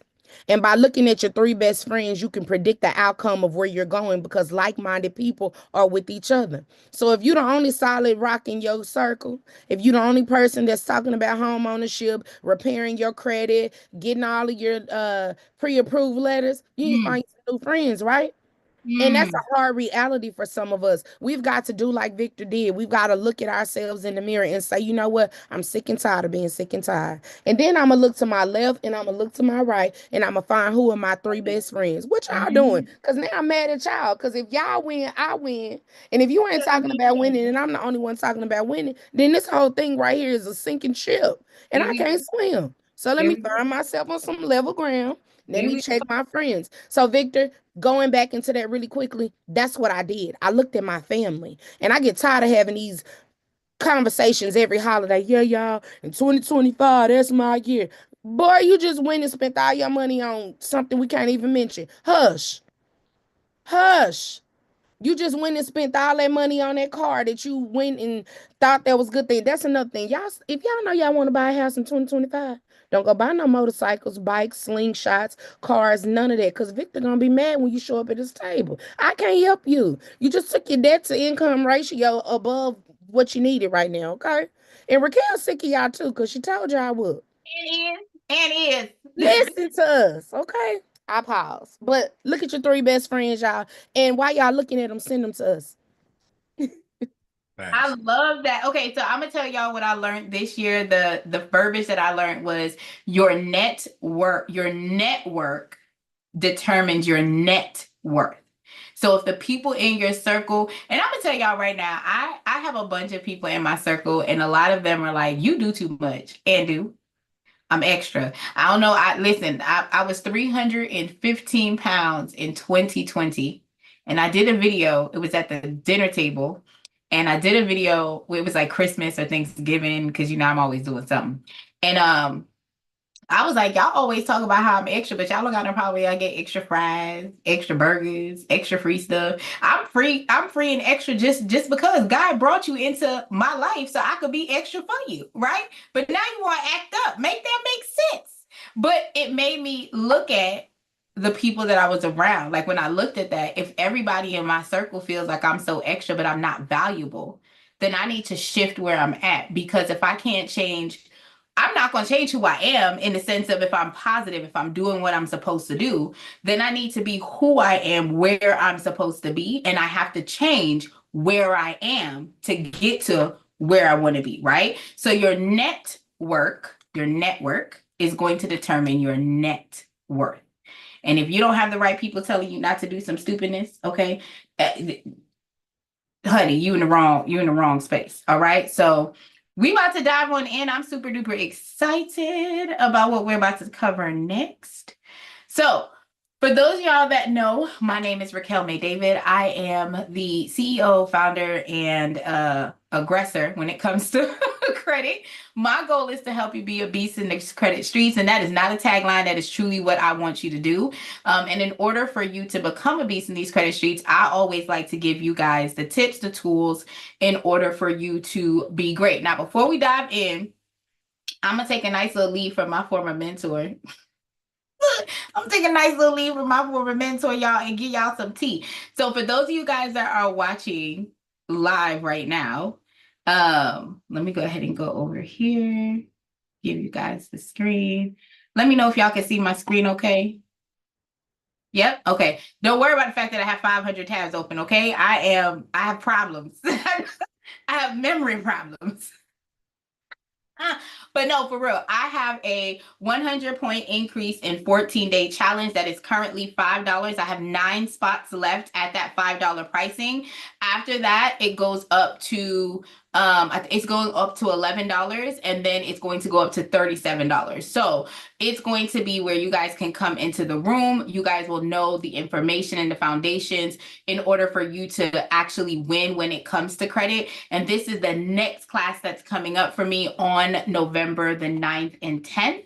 So if you are ready to go ahead and make changes to your credit, you want to know how you can get improvement, I'm going to be teaching the foundations here today, but on that challenge, challenge we are actually implementing. And of course, I like giveaways. So if y'all ain't realized yet, I like to give things for y'all showing up and showing out. Not just showing up, like showing up is cool. But when y'all show out, y'all are a part of my network, okay? Because I show out, okay? So I'm so excited that you guys can be here. I will drop the link in the chat so that when we get to our Q&A portion, if anyone wants to sign up, because like I said, I think this morning we're at 9, but we may be at 7, because I got some pings that come in. So I will confirm, but I will honor the 9. So if you guys sign up and lock in for the $5 challenge, 100 points, we are going to dive in and we are going to get started. So I want to cover this piece of information for y'all. So hold on, let me go ahead and make it a little bigger, because you know my eyes is bad, y'all. Let me just tell y'all, it's about my eyes. So I want to help y'all eyes show up too. Can y'all see the screen? Yep. All right. Wonderful, darling.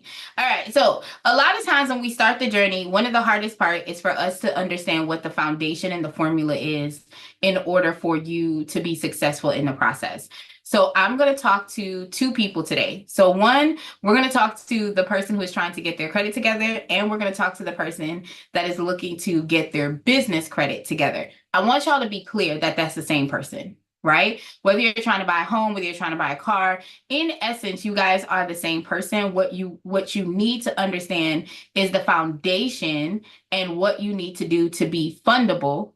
And I like to explain that the credit world is kind of like a bad relationship, right? You know how you date that boy in college or high school and you've been loving him, but then when he cheats on you, you leave him, and then you start dating somebody else and all of a sudden he like you again and he want to be with you and he want to talk to you. That's how the credit department is, okay? They want to be with you when somebody else have you. They don't want you by yourself, okay? They want you when somebody else wants you too. And then they're gonna be like, well, since Bank of America has her over there and she got one account, I want to get you over here, because the goal is that they know if they get you trapped in, and the goal is to get you 5 to 10 things. Once they get you locked in for 5 items, they know that you are not willing to go anywhere, because we are humans and creatures of habits, right? So what that means is that they want to get your bank account, they want to get your savings account, they want to get your credit card, they want to get your auto loan, they want to get your mortgage, they want to get your online bank. Once they get more and more claws in you, right, you don't want to leave. And I want to tell you guys that you marry your partner, you date your bank. I'm going to say this again. If the bank is not giving you what you want to have, you are dating them. You can break up with them at any time, okay? And you go somewhere else that is going to pour into your goals. Number 1. Number 2, if you are with an actual institution, okay, and you are saying, hey, I've been with Wells Fargo, PNC, Bank of America, Prosperity Bank, y'all need to be going into those banks and talking to those tellers. The tellers are the gateways to what it is that you want. Now, I like to be clear. I worked at one bank that I love. Shout out to Stockman Bank. I worked at multiple banks, okay? So if you guys are not aware, I've actually worked for the major U.S. banks, and I've been in the banking industry for over 20 years, okay? I started in the banking industry in my 20s. I'm not in my 40s. I'm a good vintage Vera Wang purse. So with that being said, I'm fully aware of what the financial institutions look for. And what I like to say is that they're looking for what's in it for them, and you need to be looking for what's in it for you.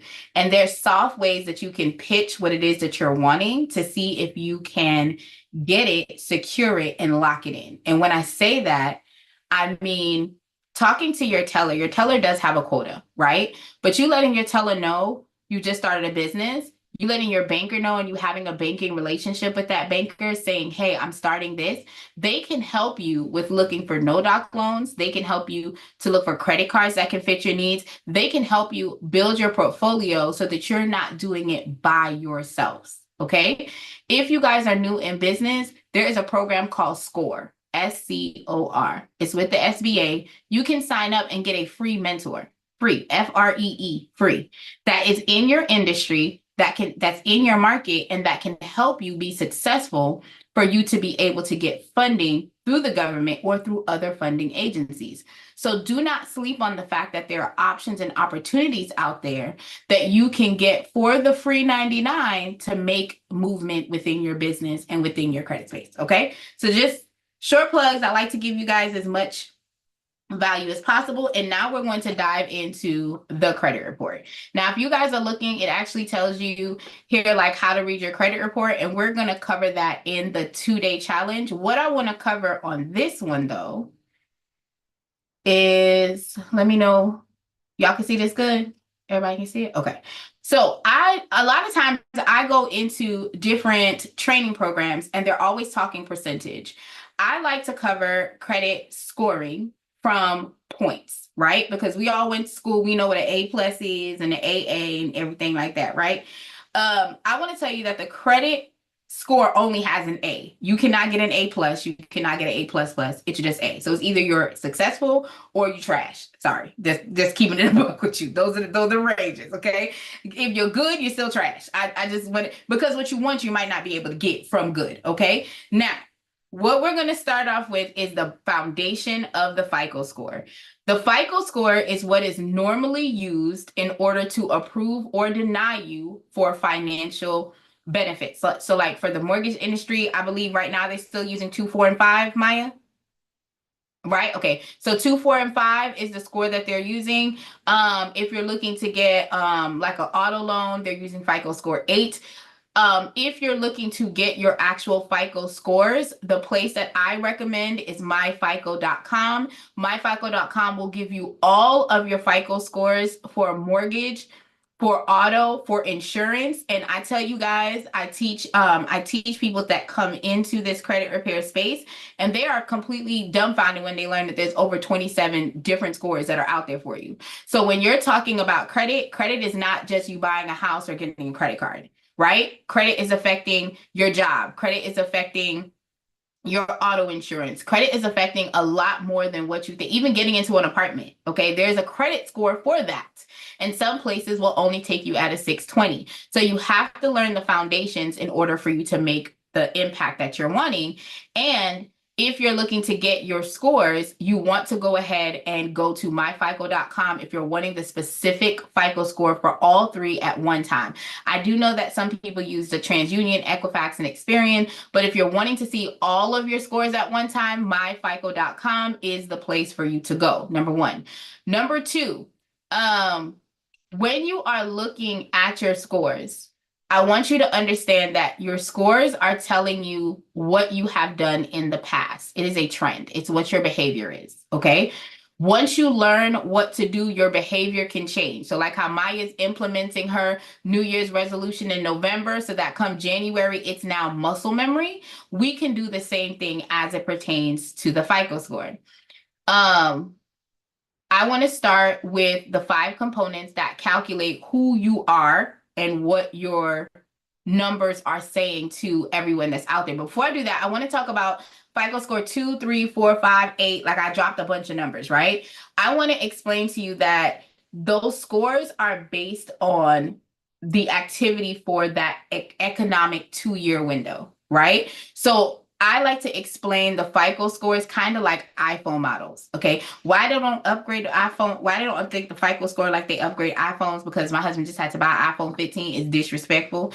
But every 2 years, basically, there's a new model. I think we're now up to 11T. Which is looking at your snapshot now. There's a FICO score 11, and then there's a FICO score 11T. The 11T is looking at your activity right now. So some creditors are using that for transparency. Most creditors are using the iPhone 8 model, not the iPhone 11 model, which is the current one that's there. So you have to be careful of when you're looking at your scores and you're looking at your regular FICO scores that show up, that may not be the score that your creditor is looking for. And that's why I'm telling everyone to go to myfico.com, because you'll be able to see for which industry, what your numbers look like for that specific industry. So if you're looking for mortgages, they're still looking at 2, 4, and 5. There are some banks that are looking at your Vantage score numbers, which is what you guys see on Credit Karma, on Smart, what do they call it? Credit Sesame, Smart Credit. Heck, I love Credit Dino. It's showing you those Vantage Score numbers. The difference between the two is the calculations that we're going to go over. But I want to be clear that Credit Karma and a lot of these credit monitoring softwares are their Credit Karma specifically, in my opinion, is a marketing platform. It is a great platform to use if you're looking to keep up to date to what changes are happening on your scores or on your report. But to look at the number is irrelevant. Do not pay attention to that number. I want you to pay attention to the activity that is reporting on your actual file. That is what you're leveraging Credit Karma for if you're in the world of trying to either fix or basically manage your actual credit report, okay? Credit Karma is for marketing. It is for updates. That is it. That is all. You're not looking at it to make sure that you can buy a house off of those Credit Karma scores. You want to transition to MyFICO if you're home ready or if you're wanting to find out if you're needing to be there, okay?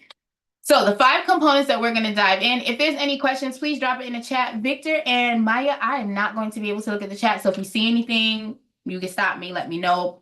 In the parking lot, guys, if you guys can also take these links and move it over to the YouTube channel, that would be great so that everyone has it, or just drop it to me and I'll make sure to plug it into the YouTube channel. Y'all can text it over and I'll make sure to drop it into the YouTube platform. Gotcha. Thank you so much. All right. So the 5 components of the FICO score and the heaviest weighted portion is the payment history, which is a 35%, which translates to 192.5 points. Okay. When you are out here in these world, and I've had people say to me, well, my credit score is a 400, my credit score is a 500. I want us to be clear that your baseline number starts at 300. Okay. So if you come to me and you telling me you're in the 400 club, I know that you're missing some stuff. It's not just about you running your credit for auto loans. It's not just about the inquiries you have, and we're going to touch those. It's literally about what boxes are you checking and what boxes are you not checking. So if a person's in the 400 club, that means that they either don't have any accounts that are open, and we're going to go over what that looks like, or they're really just barely making on-time payments, right? Because the payment history is 35%, which is 192.5 points. The amount owed, which is your utilization, is 30 points, which is 165 points. Okay? That is how much credit do you have versus how much credit are you using. This score is very important when you're buying a home because, as Victor says and as Maya said, that is your debt to income ratio number. So if you have a bunch of credit cards and all of them are maxed out, baby love, baby girl, they're looking at your numbers and they're looking at what do you say that you make and what is your outstanding debt. Going back to the numbers, the goal that the bank is wanting to give you is 35% of what your annual income is going towards your mortgage. They're comfortable at doing it at 43. Some banks will do it at 45. But in reality, do you want to spend more than 50% of your income on your house? Or let's take it if we're talking credit. More than 50% of your income is going towards the debts that you have. That means how are you living? How are you living? How are you saving? What are you doing? So one of the tips that I give people who have credit cards and they are maxed out, and please remember that this number is on average. So it adds all of the credit card limits that you have. And at the end of the statement date, and I'm going to say this real nice, y'all due dates is the latest possible date that you can make a payment before a fee is assessed. That is what your due date is. Your statement date is the date that the company is going to report the actual balance that you have at that time to the actual creditor. That information getting sent over is what's going to adjust those numbers just as if you were late. So when you're talking about payment history, yes, set it up on autopay, That's great. That makes sure that you do not get a late payment on any cards that you have, right? But if you are not making sure that your balances are below 20%, if you want to be in the 700 club, or below 10% if you're wanting to be in the 800 club, you are doing yourself a disservice. Best practice, if your statement closes on the 14th, you need to be paying 2 to 3 days before that. You don't use the card again until after the statement closes, and you can live your best life. Here's why I teach that hack. This is why I teach that hack. The bank has an internal scoring factor. That internal scoring factor is based on how much money you have sitting in the bank. So if you have daily balances that the money is sitting there and you're not spending, they're going to offer you more and more products because you have the deposits coming in and it shows that things are sitting on your profile, right? Number one. Number two, if you are outside and you are using your credit card versus your debit card, and this is just a story that I like to tell y'all about the truth. So I've been doing credit on and off for 20 years. And one of the things I did, and I knew better, y'all, I wanted to go on a trip. I did not pay my credit card statement because at that time I had just gone through a divorce and the credit cards that I had were known as second chance credit cards. There are levels when you're building credit cards. They're like premier cards, they're like regular established cards, and then there's second chance accounts, which I like to call the subprime cards. That's like your Credit One, your Open Sky, your First Progress, like those types of cards are known as second chance accounts. I had gone through a divorce. I only had a card that had like $500 limit. I had already used the whole 500. I just got paid. I wanted to go see if I wanted to live in Atlanta. And I decided to go ahead and use my debit card to rent the hotel. Well, that particular company charged my credit card 5 times for the one hotel. Charged my debit card 5 times for that one hotel. So when I got back home, I now did not have money for my rent because they had maxed out my account and I had to wait 5 to 7 days to get my money back. Okay. So now I have a late fee on my credit report. Right? I have a late fee on my credit report. Not a credit report. I'm sorry. A late fee with the actual creditor because now I'm late because I don't have the money for rent. And I literally started spiraling because I was like, oh my gosh, I can't do this single thing. Sidebar, I did the single thing really great, but I didn't know I was going to do it right. Okay, y'all. But because I made that bad decision, they went into my bank account. And it took me a good, I want to tell you, like for 30 days, they kept going back into my account, taking the money. Had I used my credit card, I would have been safeguarded because I could have stopped that charge. I could have been like, hey, you guys already paid it. And I would have been okay. So it's not just about protecting your money or just about making sure that you're using these cards so you can flex. It's about protecting your money. It's about protecting your assets. It's also about showing how responsible you are in your actual checking profile, right? Because if you're looking to get funding, a lot of these funding companies are asking you to send your statement to show how much money you have being deposited in your account. You need to be able to show that by having your balances go in and then using that card to pay the expenses that you have. I want to explain that credit cards is not free money. It's pre-money. P-R-E, pre. I'm giving it to you. You got to give it back. Okay? So consume responsibly. All right? I normally tell people to have 2 types of cards. The one card that you want to have is the one that covers all of your expenses. If your rent could be put on your credit card, if your auto payment could be on your credit card, your insurance can be put on your credit card, anything that you can put on your actual credit card, I want you to go ahead and have one card that can go there. If you're asking me, how do I do that? You need to go back to the budgeting tool that Victor gave you, which is the Rocket Money, right? You're using Rocket Money now? Rocket Money, and see what are your expenses every single month. Do you have a link for Rocket Money, Victor? You know, I'm all about the affiliate payout group, Chad. I do not. Nope, not yet. So you sure? Well, drop a link so that they know what's going on. It's just rocketmoney.com. Oh, okay. Thank you so much, friend. Okay, rocketmoney.com. And it's an app. It's an app. So y'all can download. And it works for the Droid and the phone. Okay? Both of them. So what you want to do when you're going through is looking at how much money you actually spend for you to exist on a month-to-month basis. If you cannot get qualified for a traditional card like a Capital One, a Bank of America, Discover, what you want to do is the next time y'all get taxes, stop blowing it on these bags and these bundles, the B and the B's. I need y'all to go ahead and get a secured card for the amount that it costs for you to exist, okay? For you to pay your monthly expenses. What you are then going to do is that is what you're going to use to pay all of your bills.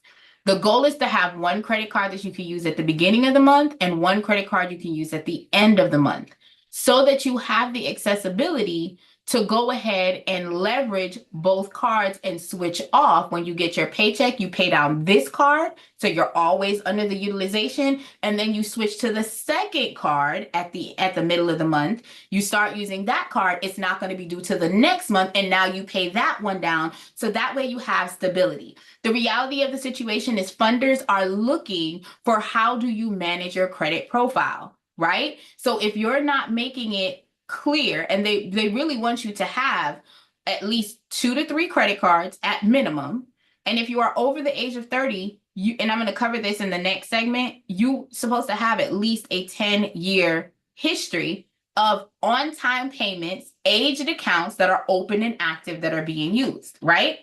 So let's go ahead and jump into that. So we have the credit utilization, age. Your age is worth 82.5 points.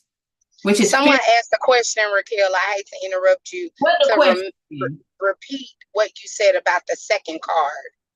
Okay, no problem. So I got the direct message. I'm sorry. No, you're fine. The first card is for so you want to have 2 cards. One that you can use at the beginning of the month, one that you can use like in the middle or the end of the month, because that's going to dictate your statement date. When you actually have to, when you really should be paying to ensure that your utilization is down. So if you have one card that's at the beginning of the month and one card that's at the end of the month, you can navigate the waters between the two to make sure that your utilization is never high when you're reporting. So what you would do is use the first card. So let's say your overall monthly expenses is $5,000. You can either choose to get one card that's $5,000 or get 2 cards that's $2,500 a piece, right? You use the first card at the beginning of the month, you pay all your bills with that card, use the second card at the end of the month because now you're switching over, but you've taken the money that's been sitting in your bank account this whole time. If y'all smart, put it in your savings account, go ahead and make that one transfer for the month, then go ahead and pay your credit card, pay the whole thing off because you already had the money sitting in your bank account. Now you can have other credit cards that are just sitting there for like rainy day, you want to buy gas or, but I think if you're doing the budget properly, I always tell people budget gas, budget your food, budget your light, budget your water, budget all of that into what your monthly expenses are so that when you get that tax check, if you guys are getting a nice little refund back, you can use your refund money and open these 2 secured cards if you cannot get a regular card that is unsecured. If you guys get an unsecured card, the flex is what you would want to do is if you have an unsecured card for $1,000, go and get a secured card for 2 to 3 times that amount. Because now your utilization will give you more breathing room because your credit line has now increased from 1,000 to 4,000. So if you're using and you're supposed to use 10% at the end of your statement, so that means you can leave a balance of $400 on any given card and you're fine. If you're wanting to be in the 800 club, okay? Let me know if that made sense. If you need me to spin the block again, let me know. But minimum 2 cards, goal for you to look fundable. I like to tell y'all 3 cards is the goal. Okay, 3 credit cards. I'm also going to be dropping a few tips that you guys can get, and I'll drop some links in the chat for things that you can get if you're needing to create some more breathing space in the area of the utilization, which is that 165 points, which is 30%. I will drop those links. All right. The last 2 segments are credit mix and new credit. Credit mix, I like to explain the credit score the same way we would explain your portfolio, right? So if we're looking at your actual portfolio, guys, one of the things that you want to have is a mix when it comes to your stock. The same thing is true when it comes to your credit report. They want you to have credit lines as well as credit loans. You want to have installments plus revolving. So for revolving, we're talking about credit cards, credit lines, things that you can go ahead and use, pay off, use again. That's your revolving. Think about the revolving door in New York. If y'all ain't from New York, y'all know what I'm talking about. Y'all know what a revolving door is. Okay. That's number 1. Number 2, the installments, your student loans, your auto loans, okay, your mortgages. Those are installments where you pay it off and you're able to pivot, right? One of the things that I've heard people say is, oh, well, I've seen that Navy Federal credit hack and it's not good. So if you guys don't know what the Navy Federal hack is, you can actually do it at multiple banks. People just happen to leverage Navy Federal. So shout out to Prosperity Bank because I've done it there. You can actually get what's known as a secured loan, where you go to the bank and you give them, let's say $500, $1,000, right? And when you give them that $500 to $1,000, you say, hey, I'm going to give you this money and I want you guys to give me a loan. Once they give you the loan, you wait about 4 days and you pay 95% of the loan back, because you didn't really need the money in the first place. You just wanted to have that loan showing up on your profile. This is a great way to do it without you getting the auto loan or having another debt, especially if you're trying to get a house, right? As Maya said, you don't want to buy that new car and mess up your debt to income ratio. But if you're looking and you're like, hey, I don't want to get a new car. I already have my car paid off. I don't want to open any loans because I don't necessarily need any money. My balance is good. You can get a secured, it's called a pledge loan in most places. So you go there, you take your own capital, say, here's $1,000, and I want you to give me a loan. They will then turn around and give you the $1,000. You wait 4 to 5 days, you turn around and pay back 95% of that loan, and it will shoot up your credit score. I've heard people say, and I've had a client who did that, and they got 75-point increase, okay, from doing that particular hack. What I want to point out to you is everyone's score is not going to be the same. I had another client who did it, and it was 25 points that they got. The reason that it's different is based on the information that's on your credit profile. That particular client who got that 75-point jump, they got the jump because they did not have any accounts at all. So they did not have any credit cards. They did not have any lines. So when they did that particular trick or tip and they implemented it, they were able to see a bigger impact, because now that credit mix that's worth 55 points, they didn't have that. So now they were able to put scores on the board for that. They were then able to put scores on the board for the fact that they now have on-time payments that are now being reported for them, right? So now they were hitting 2 buckets and not just 1. So when you guys are looking at these YouTube universities that's giving you tips and tricks, you have to go back to what is it that your profile looks like, and will this tip or trick help my specific profile? Because the reality of the situation is, if you're needing that 20 points because you don't have a line, you don't want to get a car, then yes, you want to go ahead and do that loan because it's going to be beneficial to you. But if you're a person that already has a loan, then we need to look at what is missing on your profile in order for us to close that gap. So stop thinking that everything is for you. Like my mom used to say, everybody ain't talking about you. They are, though. They are. They are. I'm a TV personality now. Okay, they talking about me. But you have to look at your profile and figure out how to close the gap. The last portion is new credit. I've seen some people, and just for transparency, you can lose points. We all know this. If you go and apply for your auto loan or your credit cards or whatever, you can lose points. I've had a client who applied for a credit card, and again, because they did not have a credit card, they did not receive a hit the way that someone who already has a credit card would have received a hit.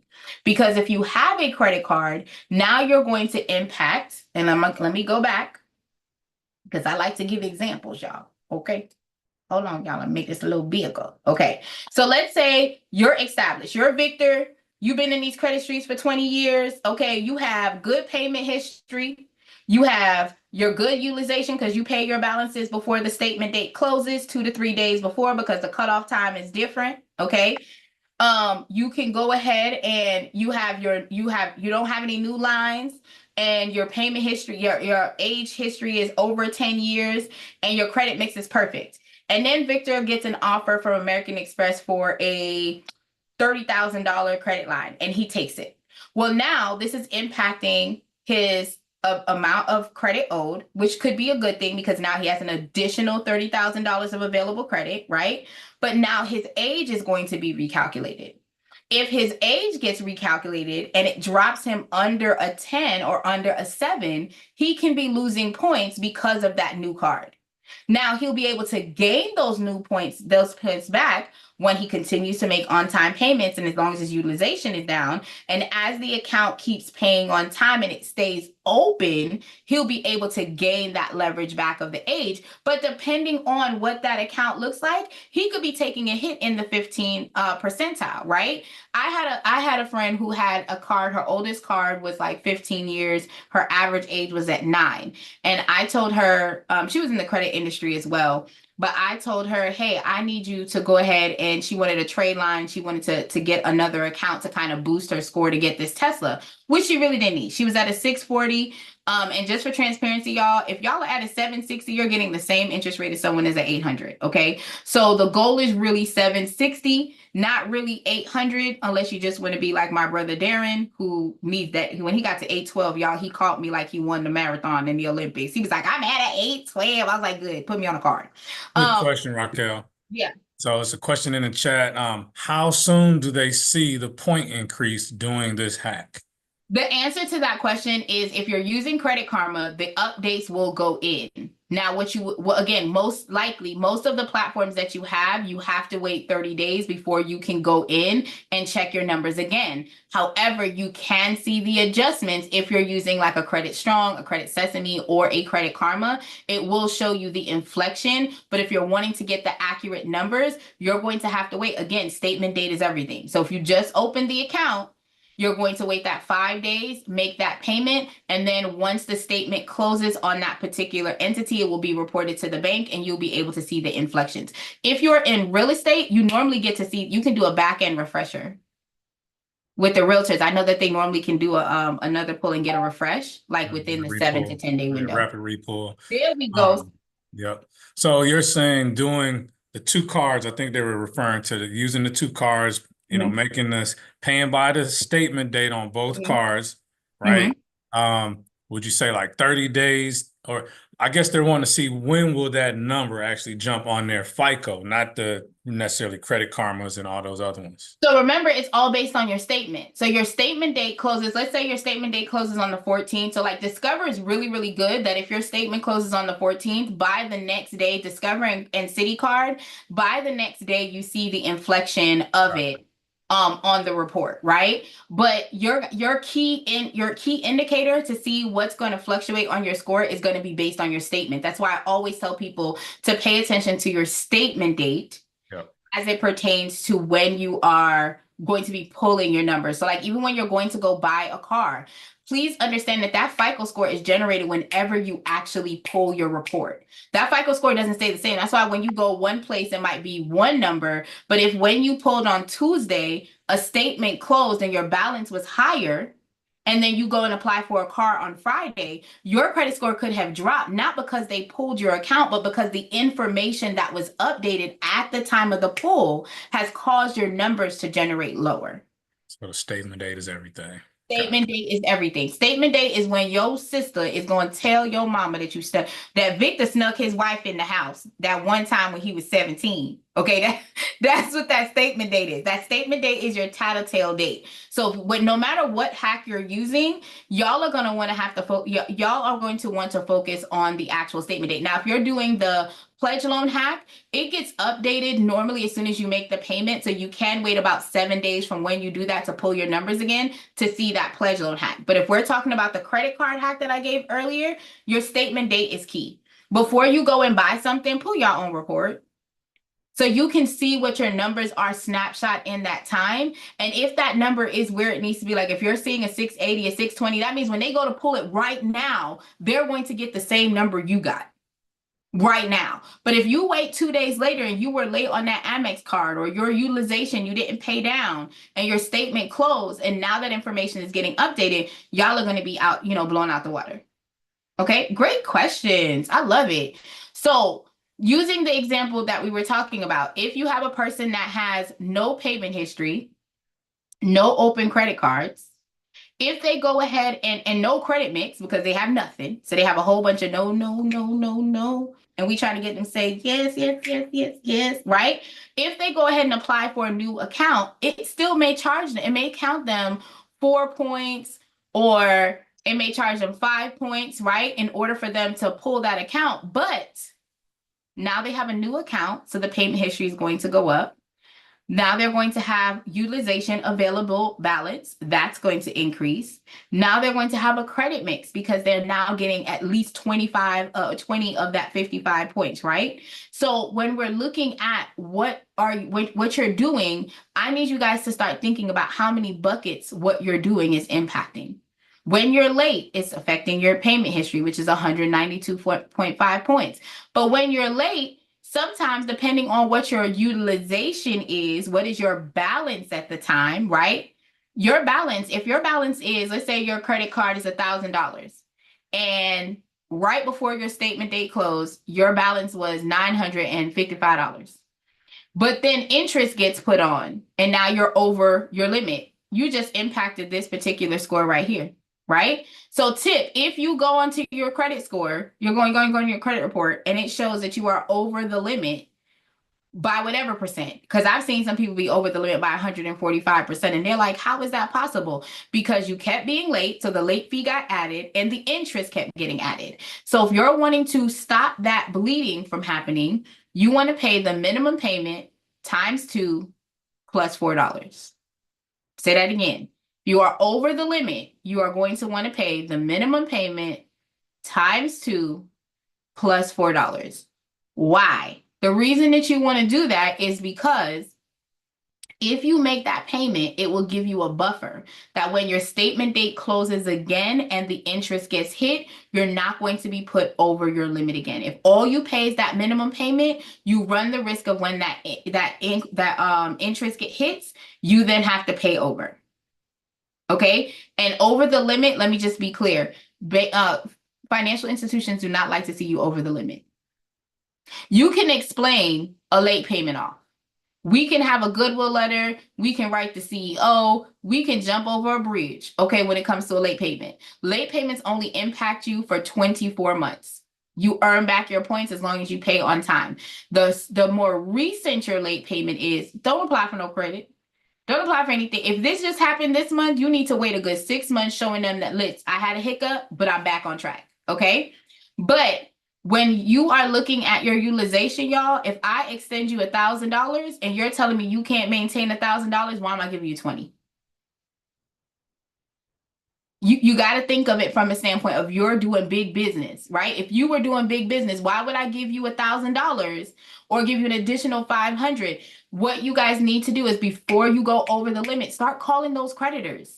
Call them and have a conversation. Hey, I'm about to make another large purchase. This is the only card I have.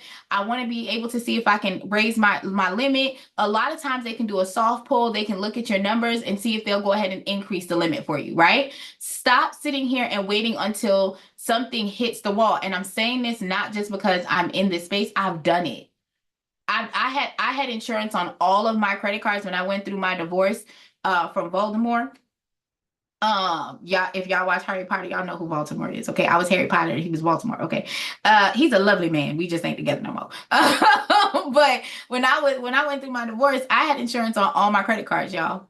And because I was so ashamed that I was going through a divorce, even though I knew that we were not equally yoked, I was not giving him what he needed. He wasn't giving me what I needed.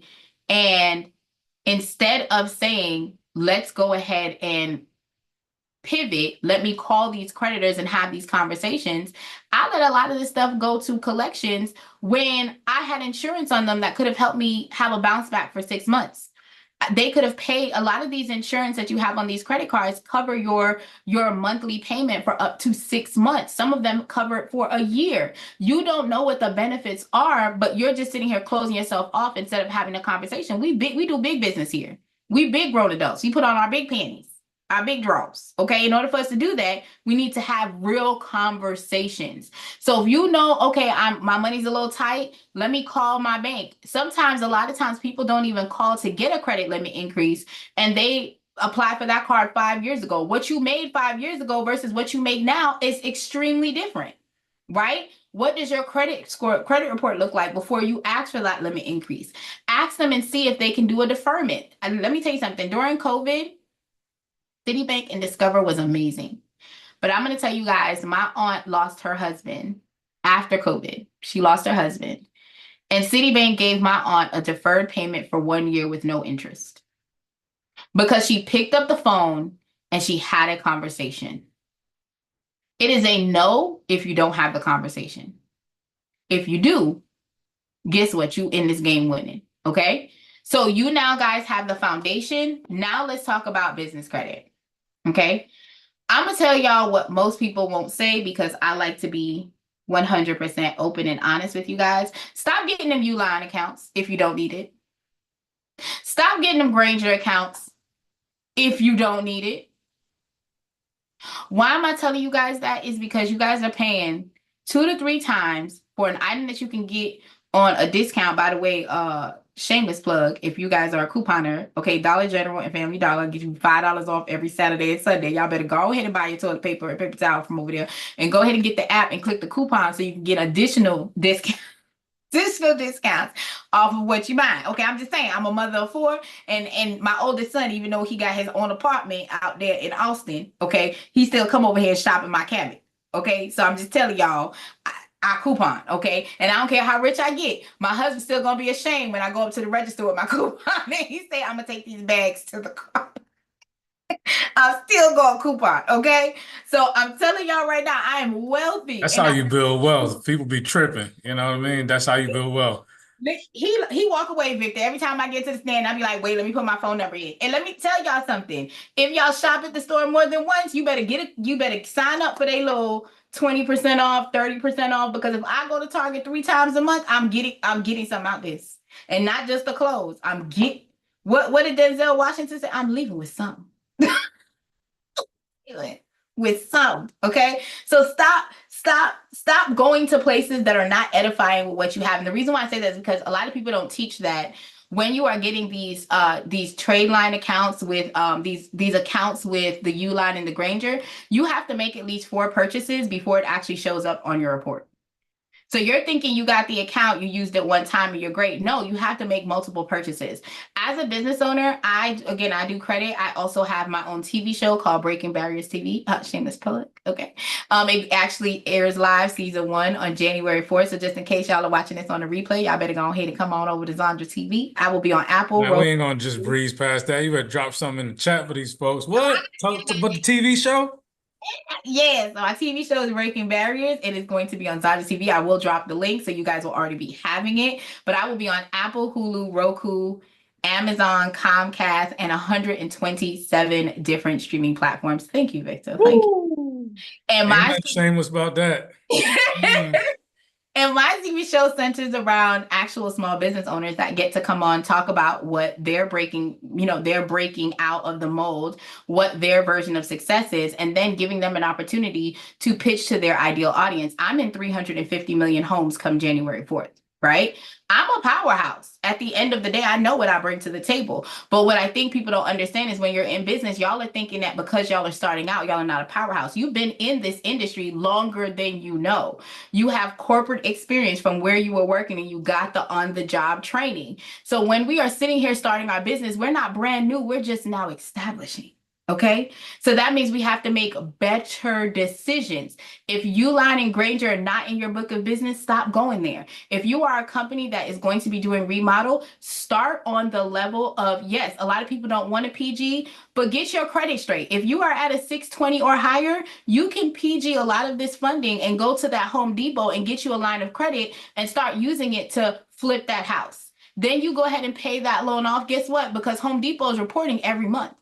You don't have to do anything. You can make that purchase, and a lot of times Home Depot gives you 0% interest for 18 months. So if you are on a fix and flip and you said, let me get this Home Depot card, let me get this Lowe's card, you can go ahead and fix and flip your first home, pay 0 interest. You make the payments that you can make on time, and then once you flip the house, you pay the balance off. You can then apply for a limit increase the stuff and rinse and repeat. But you are going to be strategic on who you are going to select funding from. You are going to look at your niche market. So Miss Randy, who is in the chat, she has a daycare provider. My thing that I would tell you to do is what companies do business with your particular model. You're going to need high chairs. You're going to need possible, because I don't know if you take the young people's, okay? But if we're talking about potty seats, right? If we're talking about tables, there are ways that you can think out of the box with getting that relationship. And there's a company called Credible. eCredible will allow you to go ahead and report the things that you automatically pay for on a month-to-month basis for your business on your business credit profile. So instead of going and spending $500, let's say there's a software that you use and you pay $20 a month in your business, you can report that on your eCredible, just like on the personal side, you can do self-reporting now. You can report that on your business side, and guess what happens? That's now helping build your business profile, right? With things that you are already paying instead of purchasing things that you don't necessarily need. A lot of the vendors that are offering credit to you, find out if they can report. If they cannot report, you go back to eCredible. Okay, I know that I buy my toiletry from this wholesale vendor. So now I'm going to report and I'm going to show that I make this payment with this wholesale vendor every single month.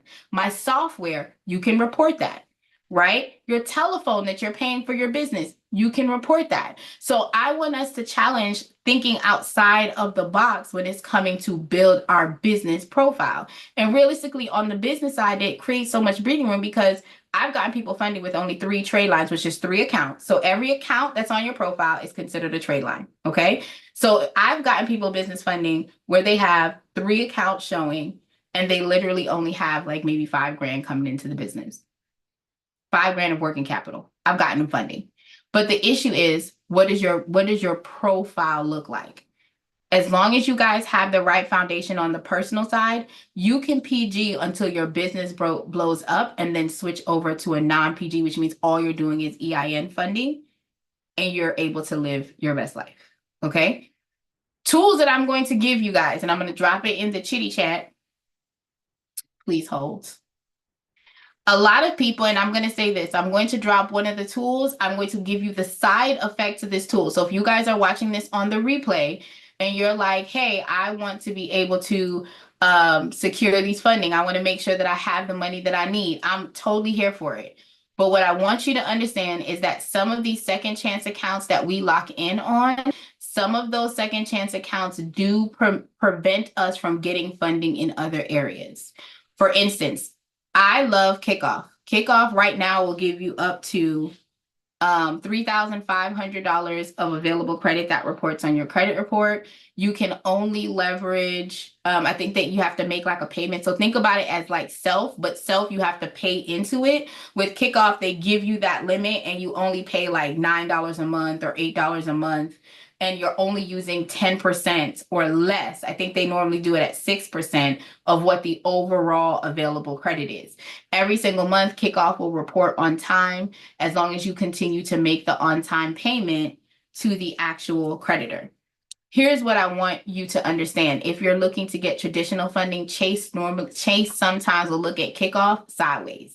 So you would have to go to a Prosperity Bank, a Bank of America, a Navy Fed. Credit unions, they don't have a problem with that. But if you're trying to rebuild, I want you to think about right now, you have the goal, the end in mind, the end in mind as you're setting up. But I'm telling you that if you have no available credit on any of your cards, get this Kick app.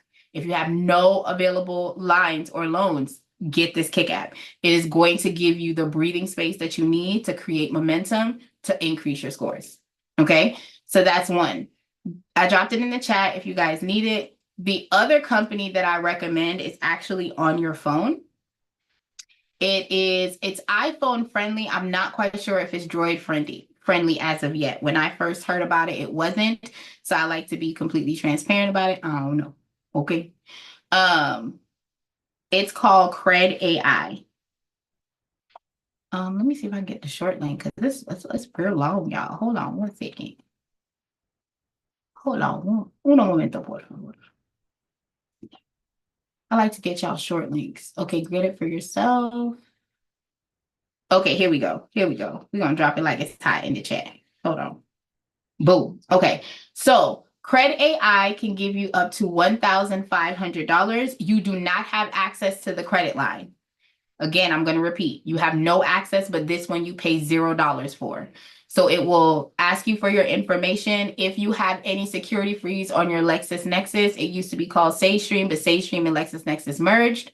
So if you have any freezes on your LexisNexis, you will have to remove the freeze because it's verifying your name, your date of birth, your address. That is it. That's all that is verifying. And it will give you $1,500. $500 that will report every single month on time that you've paid on time every single month with that particular creditor, and you pay no dollars, $0 and 0 cents. Okay, so if you are looking to establish, if you don't have anything, if you have kids that just turned 18, I'm gonna say this to y'all. A lot of times we make the first account that our children get student loans. I want us to shift that narrative. Make the first account that your child gets, or your family member that just turned 18, be a trade line. That's a credit card or a credit line. The difference between a credit card and a credit line is a credit card, you have the physical card that you can take to the store and you can swipe. A credit line, you have to transfer it from that account to your account. It's still revolving, so you get to pay it and use it, pay it and use it. But the reason that I'm telling you this is because sometimes people don't start to build their credit until they're 20 or 30. But if you started when you were 18, by the time you're in your 30s, your age is aging. Okay, so make sure that we're setting them up for success. With the Cred AI card, they don't have any access to the funds. It's just reporting on time $1,500 every single month. Now, if they want to go ahead and add money on the account, they can, but this is a great tool to use. What's your question? Any questions, y'all? So this is reporting to the FICO credit reports? Yep. All three of them? All three. Wow. And I've used it. Customer service is trash. Like, I like to give y'all the side effects, okay?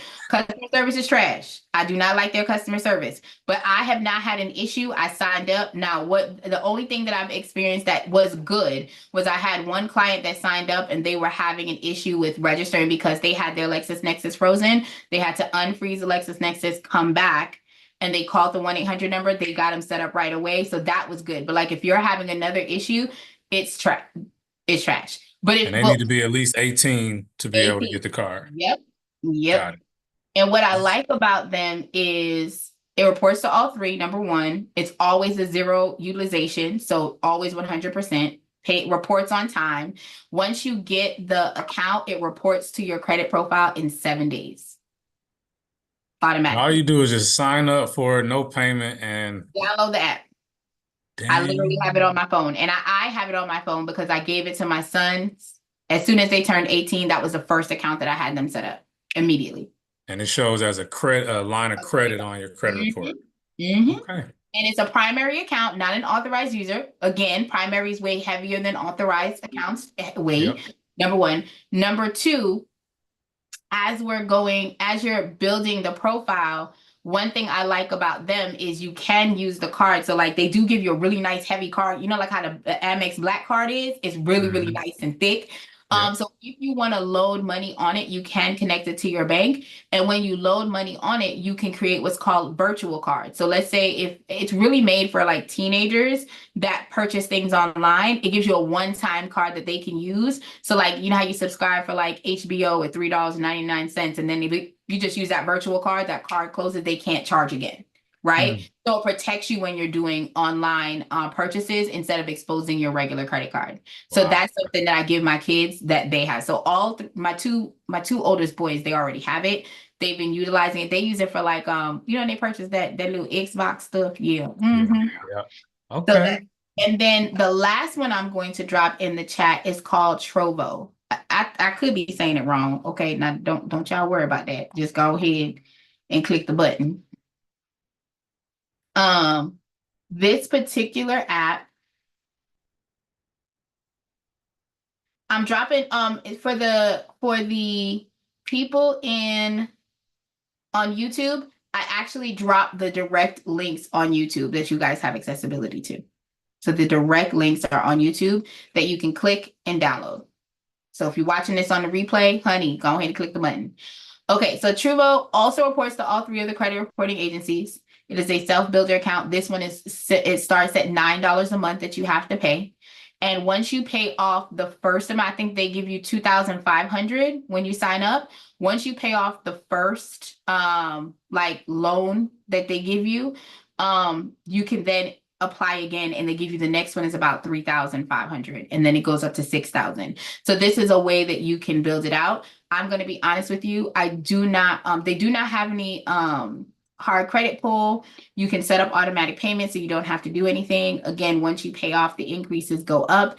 Again, guys, when I'm giving you these tools, I want you to pull your credit first. I'm going to drop a link in the chat. Pull your credit first to see what your report looks like. I'm going to say this humbly. If you don't need it, don't buy it. Consume responsibly. If you do not need it, you don't need the breathing space, you don't need the breathing room, I'm telling you right now, do not get it. If you do need it, however, if you're a person that has no credit or your kids need to build credit, please, please, please, guys, go ahead and secure it in real time. But if you do not need it, don't get this. These are just options and opportunities that you can have, because I'm speaking to everyone on different spectrums, okay? If you already have credit cards, please try calling the credit card vendors and asking them to do a limit increase. Please, I promise you, it's going to help your situation better, okay? So look at your credit report and figure out, do I not have anything at all? Do what I have they all closed? Again, if they've all closed, then getting these accounts will be beneficial to you, because now you have something open that is showing your transactions that's happening right now. Okay? So that is literally all. Y'all have literally rode with us for 2 hours. I appreciate it, y'all. Look, Facebook said, YouTube said y'all been with us for 2 hours because we were running our mouths. Okay? My bad. It's tight though. My bad. But if you guys have any questions, comments, or concerns, please feel free to go ahead and message myself. I did move Victor's information over to the YouTube. So if you guys are watching on YouTube, you guys have direct contact for Victor. I've also dropped Maya's information. If you guys are looking to tell your business and brand, my season 2 goes into recording in February. And let me tell y'all something, it's not no Zeus Network. I'm not fighting. I'm not tussling with nobody, except for my hairdresser who comes over there and puts on a blonde wig on me because she think I'm my mama's child. I am. I'm my mama's child. But I will drop the link for Breaking Barriers TV as well if you guys want to come and showcase your brand and talk about your business, talk about what you overcame. We'll have it there. Don't forget, November 9th, we are having our $5 challenge. So you can come in. It's a 2-day challenge on November 9th and 10th. It's only $5. And we are going to be going over the foundations and putting in real implementation for you guys to have giveaways in real time. Oh, thank you so much. Someone said it was great information. I appreciate it. Yep, that's Randy. And don't forget, if you're listening in the Dallas-Fort Worth area, our Kings Accountability Group will have a Prince to King Suit Up event on November 16th, which is a Saturday, at the Shops of Redbird over there in Oak Cliff on West Camp Wisdom. Make sure you pop up. If you have young men, they do need to be at least 13 years old, because we don't have enough suits for any preteens, but you know, these boys so big nowadays. I guess you might be able to bring a big boy up in there that's 10 years old if he's big enough. But these we're opening it up for 13 to 25-year-olds. Wait. That means that we now need somebody to donate. So if you are looking and you are in the area of donation and you want to go ahead and donate to the fund, drop that. Did you drop that link? Yeah, I'm about to drop it right in here on both sites. Yep. Is it the KingdomAccountabilityGroup.org? King's Accountability Group. Yep. Okay, come on now. And I wanted to chime in really quickly before you guys finish. I wanted to say thank you to Victor and Raquel, but I also wanted to remind you, if you are sharing this video with anybody and you're an agent and you happen to come across this information that we've shared with you today, don't hesitate to reach out. I know our brokerage will be doing a one-on-one training with agents in the Dallas-Fort Worth area here in the next few weeks, so that we can educate you, show you exactly what you need to do with your clientele, and to bring people on board to learn more about our brokerage as well with Laney Scott Realtors. So I wanted to throw that in there. It's not just learning the information for our individual sales, but collectively identifying these resources and partnering with other agents in the area who could benefit from what we've shared this morning. So that's me. That's a quick plug. Again, you can follow me on movingwithmaya.com, or you can follow me at Laney Scott Realtors, and you can look up Maya Bangura. Thank you. Yeah, and I'm everywhere. Raquel made David because he put a ring on it. Yes, he did, y'all. And Victor Johnson, let me tell you something about Victor Johnson. I appreciate him, y'all. I be fussing. Victor be dealing with me. He's a wonderful husband because he deal with me. Look, so I know his Right. wife is happy. He is so nice and mellow. And I just be like, Victor, I don't like that idea. I think we should. He'd be like, oh, that's a good idea. I'm gonna give you another perspective for sure. That's for sure. Y'all follow me at bethevictor.us, BETHEVICTOR.us. Again, this has been great. We're gonna definitely be doing more of these. We're just gonna find a way to continue to add value to people. You already seen, like, I didn't even know anything about this card or this line of credit that you can use to build your score up. Maya's giving great information about the home buying process. Reach out to us. We're just here. No, again, we didn't charge anything. We just want to give information to the community to help you take yourself to the next level. So I think that's all we got. What you want to close us out, Raquel? Any final statement? Thank you guys for coming. Of course, Miss Randy was the winner today, so I appreciate you, friend. I'll be getting with you to get your information, and when you get it, please definitely follow back. Let me know how you like it. I'm going to be sending you some stuff via email and via mail so that you can open up and enjoy. Thank you guys for committing to being successful with your goals as it pertains to your credit and even with your home vision. Next time when we have this, we're going to have games. So it's going to be in person, hopefully, and we'll be able to have some games that you guys can actually win prizes that will be actionable and implementable in real time. So other than that, if you guys are watching on YouTube, as my son say, like, comment, and subscribe. Okay? Heart some stuff. Let people know that we're out here and that you like this content so that we can bring more to you. But Victor and Maya, thank y'all for being so dope. I will see y'all on the next one. Thank you. Bye, guys.